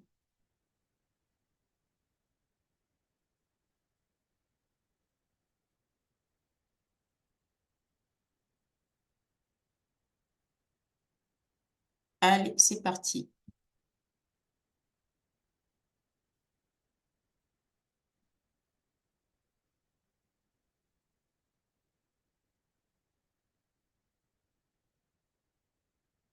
Bien. Vous voyez l'écran? Quelqu'un peut me confirmer? Vous voyez bien un écran de YouTube, non? OK. Bien. Quand vous allez vous connecter sur YouTube, sur votre écran d'accueil, ça va se présenter ainsi et vous voyez, il y a des vidéos. Il y a pas mal de vidéos comme ça. Et ça, c'est des vidéos en fait qui s'affichent comme ça sur votre écran d'accueil. D'accord? Et si vous remarquez en fait, quand quelqu'un va se connecter sur un ordinateur tout neuf, j'ai dit vraiment tout frais et tout, et que tu crées une chaîne YouTube, d'accord? Ou tu as juste une adresse Gmail et que tu viens te connecter comme ça. Tu viens regarder là, il n'y aura rien. Faites l'expérience, vous allez voir. Il n'y aura rien du tout qui vous sera suggéré. Aucune vidéo. Et vous allez taper ici dans Rechercher et vous allez faire une première recherche, une deuxième recherche, une troisième recherche, ainsi de suite. D'accord? Et là, maintenant, au bout de la deuxième recherche, même quand vous allez revenir, il va y avoir des choses qui sont suggérées. D'accord? Alors, YouTube va analyser ce que vous avez tapé. OK? Vous avez fait des recherches, vous avez regardé un type de contenu. Ça commence à lui donner une première indication sur le style de contenu que vous pouvez aimer. Maintenant, peut-être de manière habituelle, vous allez suivre X, Y, Z créateur de contenu. Vous allez vous abonner à sa chaîne, peut-être. Vous allez partager, ainsi de suite, ainsi de suite. Et YouTube va donc comprendre, ah, tu t'abonnes là-bas, il regarde aussi de manière habituelle, il fait ça de manière habituelle. Et c'est ainsi qu'il comprend les gens et qu'il comprend ce que nous aimons. Et c'est sur la base de ça qu'il va nous suggérer une vidéo comme ça par défaut. Maintenant, quand j'arrive ici, sur cette page, voilà du contenu qui est suggéré. Par exemple, Orimo TV, du cinéma, ainsi de suite. La question qu'on se pose, c'est que qu'est-ce qui peut faire que quand YouTube me propose tout ça, je décide de cliquer sur une vidéo ou sur une autre? Vous allez voir que la première des choses qui peut intervenir, c'est le côté esthétique un peu de la miniature quand même. Il y a une qui va sortir du lot plus que de l'autre. Et une fois qu'une miniature va m'intéresser, je vais probablement maintenant venir regarder le titre ici de la vidéo. Et c'est quand les deux mélangés m'intéressent que je vais cliquer dessus. La deuxième chose qui peut me faire cliquer, c'est que je reconnais la miniature d'un créateur que je suis déjà, qui est sur une chaîne dans laquelle je suis déjà abonné. D'accord? Et là, maintenant, je viens cliquer dessus. Quand je clique sur une vidéo comme ça, d'accord? La vidéo va s'afficher là. Ça, maintenant, remarquez que sur le côté droit ici, il y a d'autres vidéos qui sont suggérées. J'avais cliqué sur une vidéo parce que c'est elle que je voulais voir. Bon, ça, j'ai téléchargé certaines extensions qui prennent cette place. Sinon, ces vidéos qui sont ici en bas, elles devraient être ici en haut. Là, maintenant, c'est une suggestion de YouTube. C'est lui qui a décidé de me suggérer ça. Et c'est toujours parce que il connaît ce que je pourrais aimer. Et c'est aussi parce qu'il reçoit l'instruction comme quoi les vidéos qui sont là, qu'il est en train de suggérer, sont des vidéos intéressantes. Et regardez d'ailleurs le nombre de vues. 163 000, 645 000, ainsi de suite, ainsi de suite. C'est soit des vidéos qui ont bien fonctionné et qui pourraient m'intéresser, soit ce sont les vidéos de créateurs que je suis déjà. Mais c'est YouTube qui a décidé de me les suggérer. Il y a autre chose aussi, vous allez remarquer que quand on est en train de regarder une vidéo, par exemple celle-ci, et quand elle va arriver à la fin, YouTube va certainement me proposer encore une autre vidéo. Et il y aura toujours un lien. OK? Ça, c'est le travail de l'algorithme de YouTube. C'est lui qui fait ça tout le temps, systématiquement et en temps réel. Donc, ce n'est pas du tout un hasard. Partant de là, quand on a compris, la question qu'on a envie de se demander, c'est d'accord, euh, j'ai compris ça. Qu'est-ce qui fait donc qui se dit que la vidéo si intéressante par rapport à telle autre vidéo? Ou bien, comment je fais pour rendre ma vidéo intéressante? C'est ça. Donc, quand tu réussis à trouver ce secret, alors ça veut dire que tu as dompté l'algorithme et ça veut dire que ton contenu va commencer à fonctionner. Ce que vous devez savoir, c'est que quand on comprend ce principe, imaginez quelqu'un qui n'a pas de chaîne du tout, tu viens et que tu commences de zéro. Comme on dit, tu pars de nulle part, tu commences vraiment de zéro. Euh, Tu n'as personne qui s'est déjà abonné à ta chaîne, tu n'as personne qui te connaît et bah, tu veux te faire ta place. Tu veux te créer ta communauté et autres. Tu vas publier du contenu. Ce que YouTube fait, c'est que quand on publie un contenu, il prend un échantillon d'une centaine de personnes à peu près à qui il présente notre contenu et il attend de voir ce qui va se passer suivant tous les critères que je vous ai dit. Est-ce que les gens cliquent dessus ou pas? Est-ce que quand ils commencent à regarder, à peine avoir cliqué, ils partent? Est-ce qu'ils regardent longtemps ou pas? Ainsi de suite, ainsi de suite. Et c'est sur la base de ça qu'il va tirer ses conclusions. OK? Et qu'au fur et à mesure, il va classer nos vidéos dans une catégorie ou dans une autre catégorie. Bien.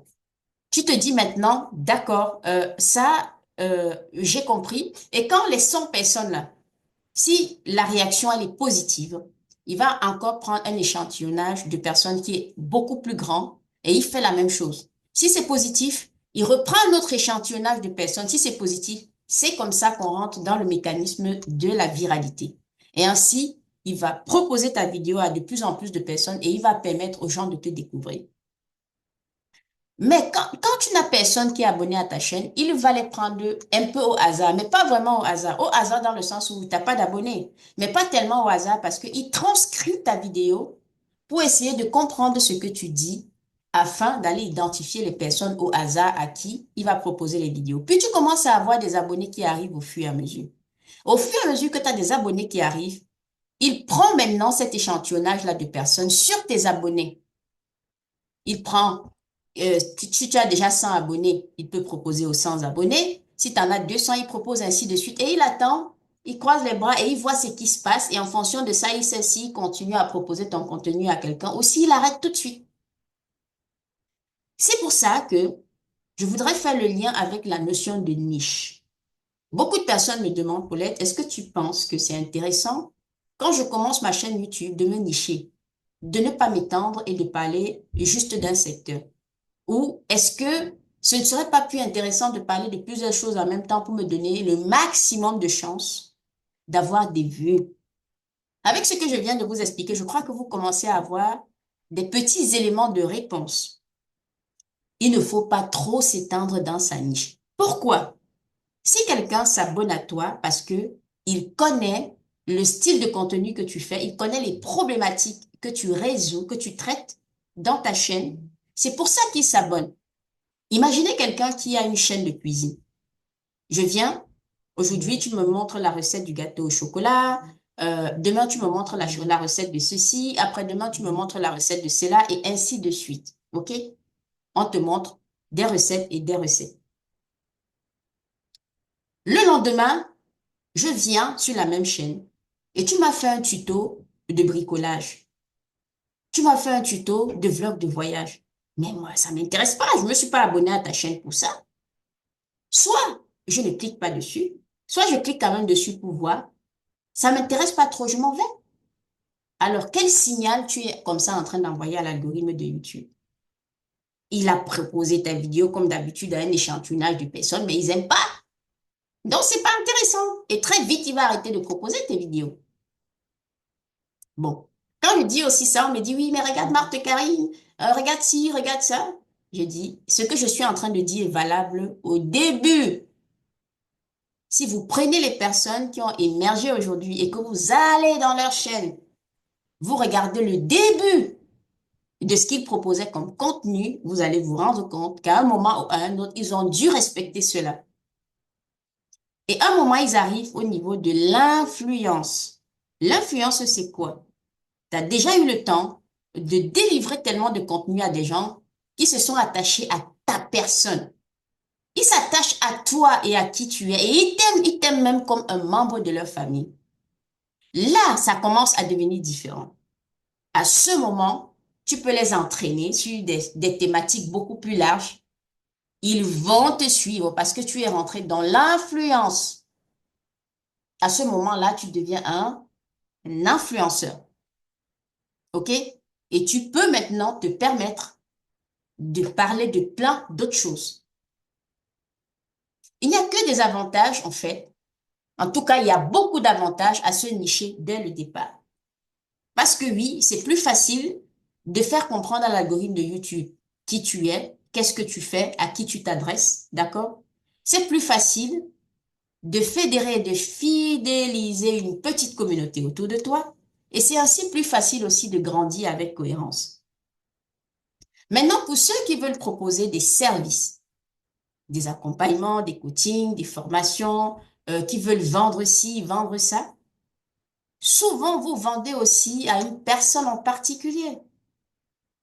Quand tu concentres quelque part, on va dire une quantité de personnes qui sont là pour les mêmes causes, les mêmes directions, les mêmes trucs en fait, un persona particulier, c'est plus facile de lui vendre, c'est plus facile de développer un produit, un service et de le lui vendre.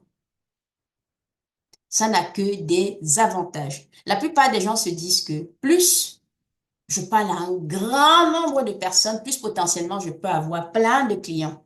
Le problème, c'est que vendre, c'est autre chose. Vendre n'est pas si simple que ce qu'on peut croire. Il faut que tu envoies le bon message qui va toucher la sensibilité, la tête de la personne qui reçoit pour pouvoir déclencher l'acte d'achat. Ce n'est pas aussi superficiel. Et si tu t'adresses à un panel beaucoup trop large, tu vas toucher de temps en temps certaines personnes dans leur cœur. Mais tu vas contribuer à travailler pour les autres. Qu'est-ce que ça veut dire? Tu vas juste faire un pan, une partie de ce qu'il faut pour pouvoir le faire.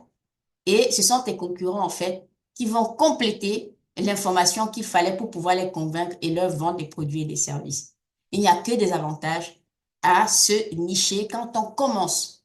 Même pour l'algorithme de YouTube, c'est un avantage. La question, c'est maintenant comment est-ce qu'on choisit sa niche? OK? Comment est-ce qu'on valide sa niche? Tout ça, c'est l'objet de ce que nous allons voir la semaine prochaine. Mais vous avez tout un tas de cours là que j'ai préparé pour vous qui va vous expliquer cela dans le détail. Et la semaine prochaine, nous allons revenir là-dessus et faire certaines démonstrations ensemble afin que vous puissiez faire, vous, vos exercices de choix de niche, afin qu'on puisse avancer.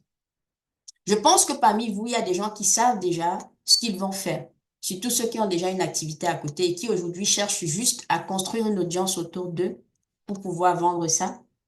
Pour ceux qui ne savent pas encore, il y a une méthodologie aussi pour pouvoir le faire, ne vous inquiétez pas. Mais vous devez surtout réfléchir à comment est-ce que vous voulez gagner de l'argent sur Internet, sur YouTube. Parce qu'il y a plusieurs possibilités. Il y a le tout dernier qui pour moi est l'argent de la monétisation de la plateforme, c'est-à-dire le partage de revenus avec les annonceurs. Ça, c'est le dernier de l'échelle en fait. Mais il y a plein d'autres possibilités en fait. Il y a de l'affiliation, il y a énormément de choses. L'autre fois, par exemple, je vous ai partagé dans le groupe une vidéo, c'était pour que vous puissiez réfléchir, d'une fille qui faisait la démonstration d'une machine qui permet de piler c'était l'igname, je crois, les différents foufous là que nous, les Africains, nous aimons. Et j'ai dit, regardez les commentaires. Et dans les commentaires, vous avez vu que qu'est-ce que les gens disaient? On trouve la machine là où ça coûte combien? Elle avait épinglé le lien en dessous de sa vidéo. Et sachez qu'à chaque fois que quelqu'un clique sur le lien et qu'il achète la machine, elle a un pourcentage. Ça, c'est une manière de rajouter du gain à ce que vous faites déjà. Et vous pouvez faire de l'affiliation de plusieurs façons. Avec des produits sur Amazon, avec les produits de d'autres personnes, vous pouvez même aller vous-même à la rencontre de certaines entreprises pour pouvoir leur dire, écoutez, voilà l'audience que je fais déjà, je parle de thématiques qui t'intéressent, on s'arrange. Et voilà, je fais la promotion de tes produits et ça coûte des sous. Souvent en moyenne, en tout cas en Europe, je sais pas au pays, en Afrique, en Europe, c'est en moyenne, pour faire un truc, c'est en moyenne 2 000 euros, 2 000 à 3 000 euros. Et plus ta chaîne elle est grande, plus ça peut aller. Il y a même des gens qui vont te payer jusqu'à 20 000 euros juste pour faire la promotion de quelque chose en fait. Et plus l'audience est grande, plus c'est. Quand je vois par exemple, pour passer sur le média investi au pays, par exemple de Philippe Simon aujourd'hui, Il y a des choses où pour passer là-dessus, c'est dans les 8 000 euros. Ça va jusqu'à 15 000 euros. Pour certaines personnes, si tu veux enregistrer un podcast avec lui, c'est dans les 15 000 euros. Et vous pouvez écrire, hein, si vous voulez vérifier. Bonjour, vous simulez comme si vous avez besoin d'une intervention. Ils vont vous envoyer les grilles et vous allez voir. Les audiences constituent l'or de ce siècle. Avoir une audience sur Internet, ça vaut de l'or. Parce que vous pouvez les vendre presque tout en fait. Prenons par exemple Marthe Karine. Je parle d'elle parce que je sais que beaucoup de gens la connaissent. Et notre audience aujourd'hui est à 80% féminine, voire 90%. Beaucoup d'entre vous la connaissez. Si elle se lève demain et crée un truc qu'elle vend, les gens vont acheter. Parce qu'elle arrive au stade où cette communauté-là l'aime pour qui elle est en fait. Elle vend n'importe quoi, ils vont prendre. Avoir une communauté de personnes qui te suivent, c'est de l'or. Et ce que vous apprêtez à faire, c'est vraiment de construire des audiences. Donc, ne vous perdez pas, ne vous laissez pas entraîner par certains pièges. Le piège de faire des vues à tout prix, oubliant que derrière, des fois, quand tu fais trop de vues, tu ne construis dans tous les sens de manière bizarre, et juste sur des sujets putaclic et autres. Tu n'es pas en train de construire vraiment une audience. Soyez des personnes intelligentes. Comme je dis souvent, on travaille avec notre cerveau, comme le monsieur là sur Facebook qui dit souvent, allume ton cerveau, ma soeur, allume ton cerveau, mon frère. On avance avec notre cerveau, on est des personnes intelligentes et on sait ce qu'on fait. OK? Quand tu construis ton audience, c'est méthodique. Ça peut prendre du temps ou pas, ça dépend des thématiques, des niches dans lesquelles on est. Certaines vont aller plus vite que d'autres. Mais au moins, on construit quelque chose sur lequel on va s'appuyer et gagner sa vie pendant longtemps. Une bonne partie d'entre vous aujourd'hui êtes là parce que vous faites partie de mon audience. Et que vous le vouliez ou pas, vous m'avez suivi, vous me suivez d'une manière ou d'une autre. C'est exactement ça, ce mécanisme-là.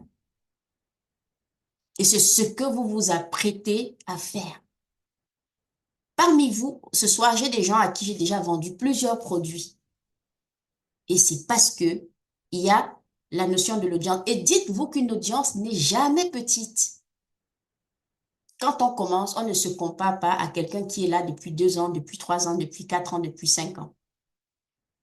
Mais on allume aussi notre cerveau. Parce qu'il y a aussi des gens qui sont là depuis des années et n'ont rien de bon aussi. C'est plus comment est-ce qu'on fait là. Et on fait bien comme il faut. Et on tire son épingle du jeu. Je répète, les audiences, c'est l'or du siècle dans lequel nous sommes. C'est l'or du siècle dans lequel nous sommes actuellement.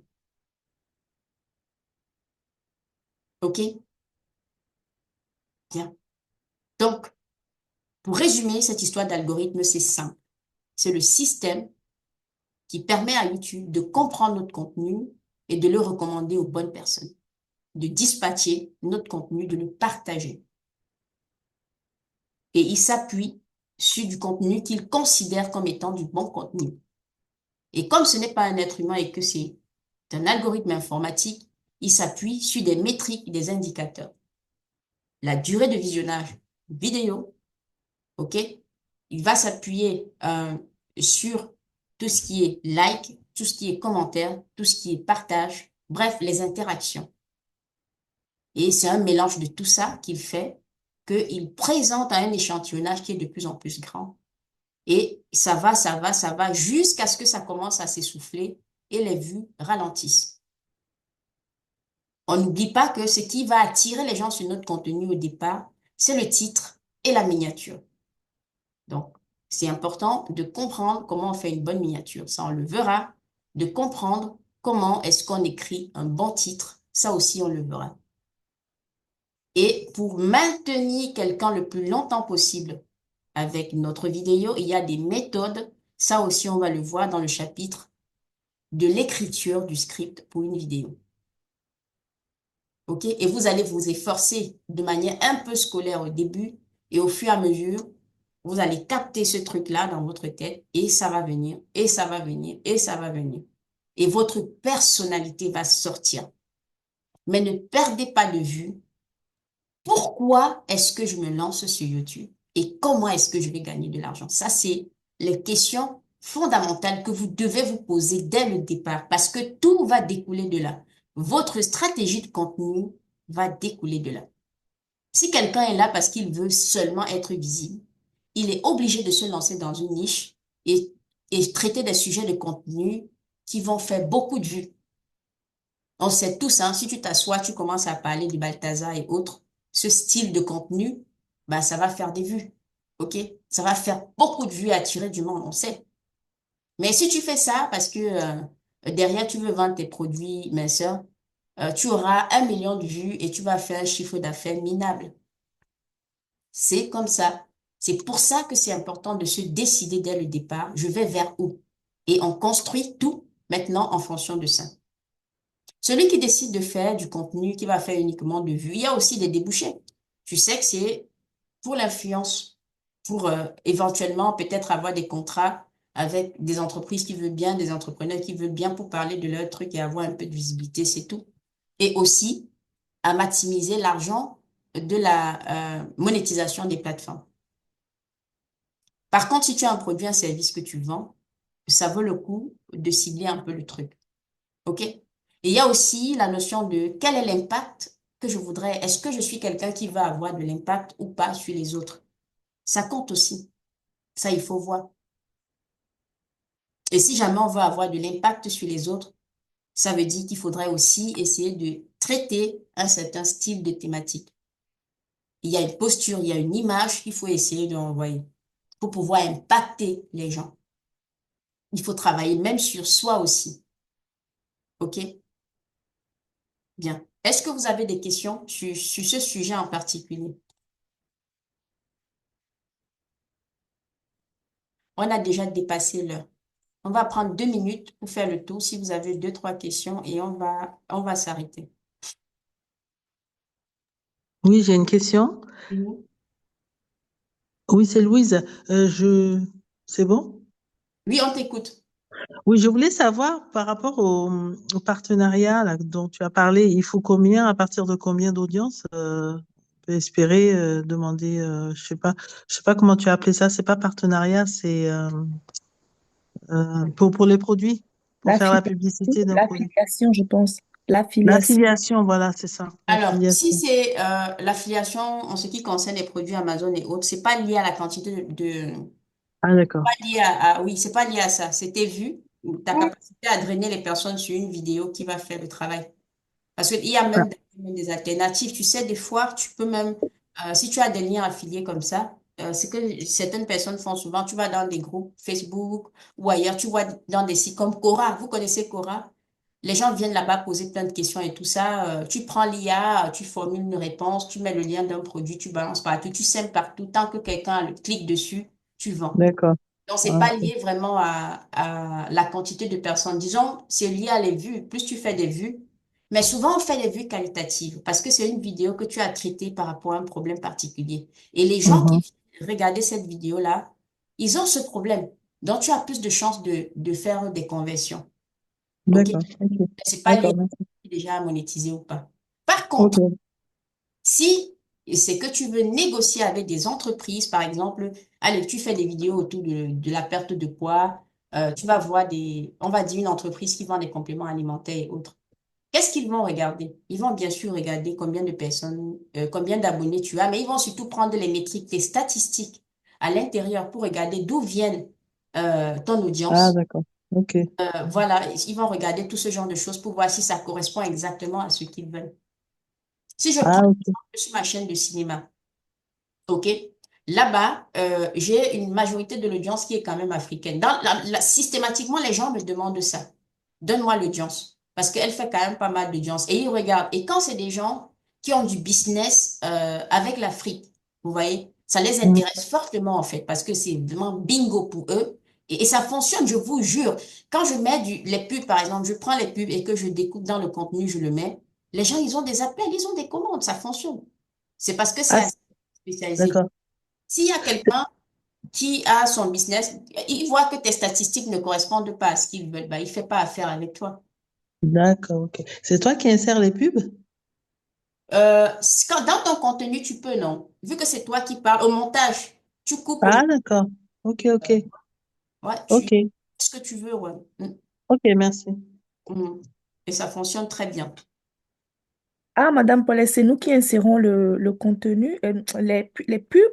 Je pensais que c'était YouTube qui venait insérer les pubs dans... C'est deux choses différentes. Ah, d'accord, ok. YouTube gère son truc, il met les pubs. Il ne met pas dans le contenu. À un moment, il fait passer la pub, quoi. C'est Alors, ça. toi, si tu as ta pub à toi, tu coupes ton contenu au montage, Ah, à d'accord. l'intérieur, ça passe. Là, les gens ne peuvent pas zapper, sauf s'ils avancent, tu vois. Contrairement à Ah oui. YouTube, on peut zapper si on le souhaite. Oui, oui, je vois souvent Madame Matt Karine aussi faire. Ok. Oui, c'est ça. Ou ceux qui suivent Orimo TV, par exemple, avec Blaise, souvent aussi, il a des partenaires avec qui il travaille. À un moment, il faisait passer les pubs de Carilla Cosmétique, par exemple, au début, mais au milieu aussi. Vous voyez? OK. Ça dépend vraiment de toi. Et ceux qui font des pubs, là, des fois même, il y en a qui tournent du contenu. Et à un moment, tu trouves comment faire cette pub-là toi-même directement, en fait. Et je vois même des gens... allez, regardez, c'est comme moi, je peux faire un tuto sur un nouveau logiciel de montage vidéo et que c'est en partenariat avec quelqu'un, une entreprise qui a son logiciel. Je fais la démonstration, le tuto de comment on l'utilise et tout à la fin, machin, mais on me paye, quoi. OK? Il y a tellement de... En fait, tout ça, je veux éveiller vos sens, que vous compreniez qu'en fait, là, vous êtes en train de partir, là, il y a beaucoup d'argent et il faut avoir, en fait, une vision 360 degrés. Il faut pas juste, peut-être certains pensaient juste à, oh, je fais des vidéos et YouTube me paye. Non, il y a plein d'autres possibilités autour. Mais il faut y penser au départ et, et tourner, en fait, ta stratégie de contenu en fonction de ce que tu veux faire. Et ce que moi, je voulais aussi demander, c'est est-ce qu'on peut faire aussi la publicité sur YouTube payant pour pouvoir Oui. avoir le certain nombre d'abonnés? Peut-être pour faire connaître ta chaîne, mais moi, je ne vois du tout pas Oui, l'intérêt de faire ça, en fait. d'accord. Pour moi, je ne sais pas, hein, faire de la pub juste pour amener des abonnés. Est-ce que il faut laisser les gens venir parce ils aiment ton contenu, en fait? Ça va leur donner naturellement envie de regarder. Parce que, n'oublie pas ce que j'ai expliqué tout à l'heure. S'il y a des gens qui s'abonnent pour s'abonner, ils vont pas regarder ton contenu, ça va te pénaliser. Et vous n'avez pas encore remarqué que souvent on voit des chaînes avec 500 000 abonnés, 1 million d'abonnés et les vidéos font 500 vues. C'est ça. Il y a aussi un créateur là que je connais. Un jour, il s'est levé, une de ses vidéos est devenue virale. Parce que c'est une vidéo qu'il a fait d'une thématique grand public. Rien à voir avec ce qu'il traite d'habitude sur sa chaîne. C'est devenu viral, les gens se sont abonnés en cascade. Il s'est dit, ouh, je suis passé de 2 000 abonnés à, je crois qu'il est passé à 20 000 abonnés, hein. Je lui ai dit, mais c'est la merde, ce qui vient de t'arriver. Que tu ne t'en rends pas compte, mais tu viens de tuer ta chaîne. Ouais, qu'est-ce que tu dis, 20 000 abonnés? J'ai dit, mais ils sont venus sur quoi? Une vidéo de Congossa. J'ai dit, tu es un youtubeur Congossa, non? Ben, ils vont pas regarder tes autres vidéos. Et dès le lendemain, il fait la vidéo, il se rend compte, bah, c'est comme d'hab. Oh, je suis déçu. Je dis que tu es déçu, c'est pire, que les conséquences sont pires. Et ça a tué sa chaîne, en fait. Complètement. Donc, ne vous amusez pas à aller faire du putaclic. Si vous faites ça, il faudrait que vous utilisez un angle grand public, mais que ce soit au service de ce que vous faites. Il faut être malin. Il faut pas attirer les gens qui vont venir et qui sont pas intéressés vraiment parce que tu fais comme d'habitude, en fait. Tu es en train de te tirer une balle dans le pied toi-même. Après, ça va te pénaliser. OK? Bien. On va s'arrêter là. Euh, je vais vous donner donc accès au fur et à mesure. Et du coup, pour ça, je vais venir valider avec chacun une box qu'il a bien reçue pour être sûr que tout le monde est bien positionné dessus. Parce que pour le coup, je vais le faire manuellement. OK? C'est à moi de rentrer vos informations, dont l'adresse mail, machin et autres. Il faut que je m'assure que chacun est reçu. D'accord? Je vais le faire entre aujourd'hui et demain pour terminer demain pour que vous puissiez commencer rapidement. OK? Et travaillez bien, regardez bien les vidéos, bossez bien, ne relâchez pas. En cas de difficulté, allô Paulette, d'accord? Bon, bonne semaine à tous.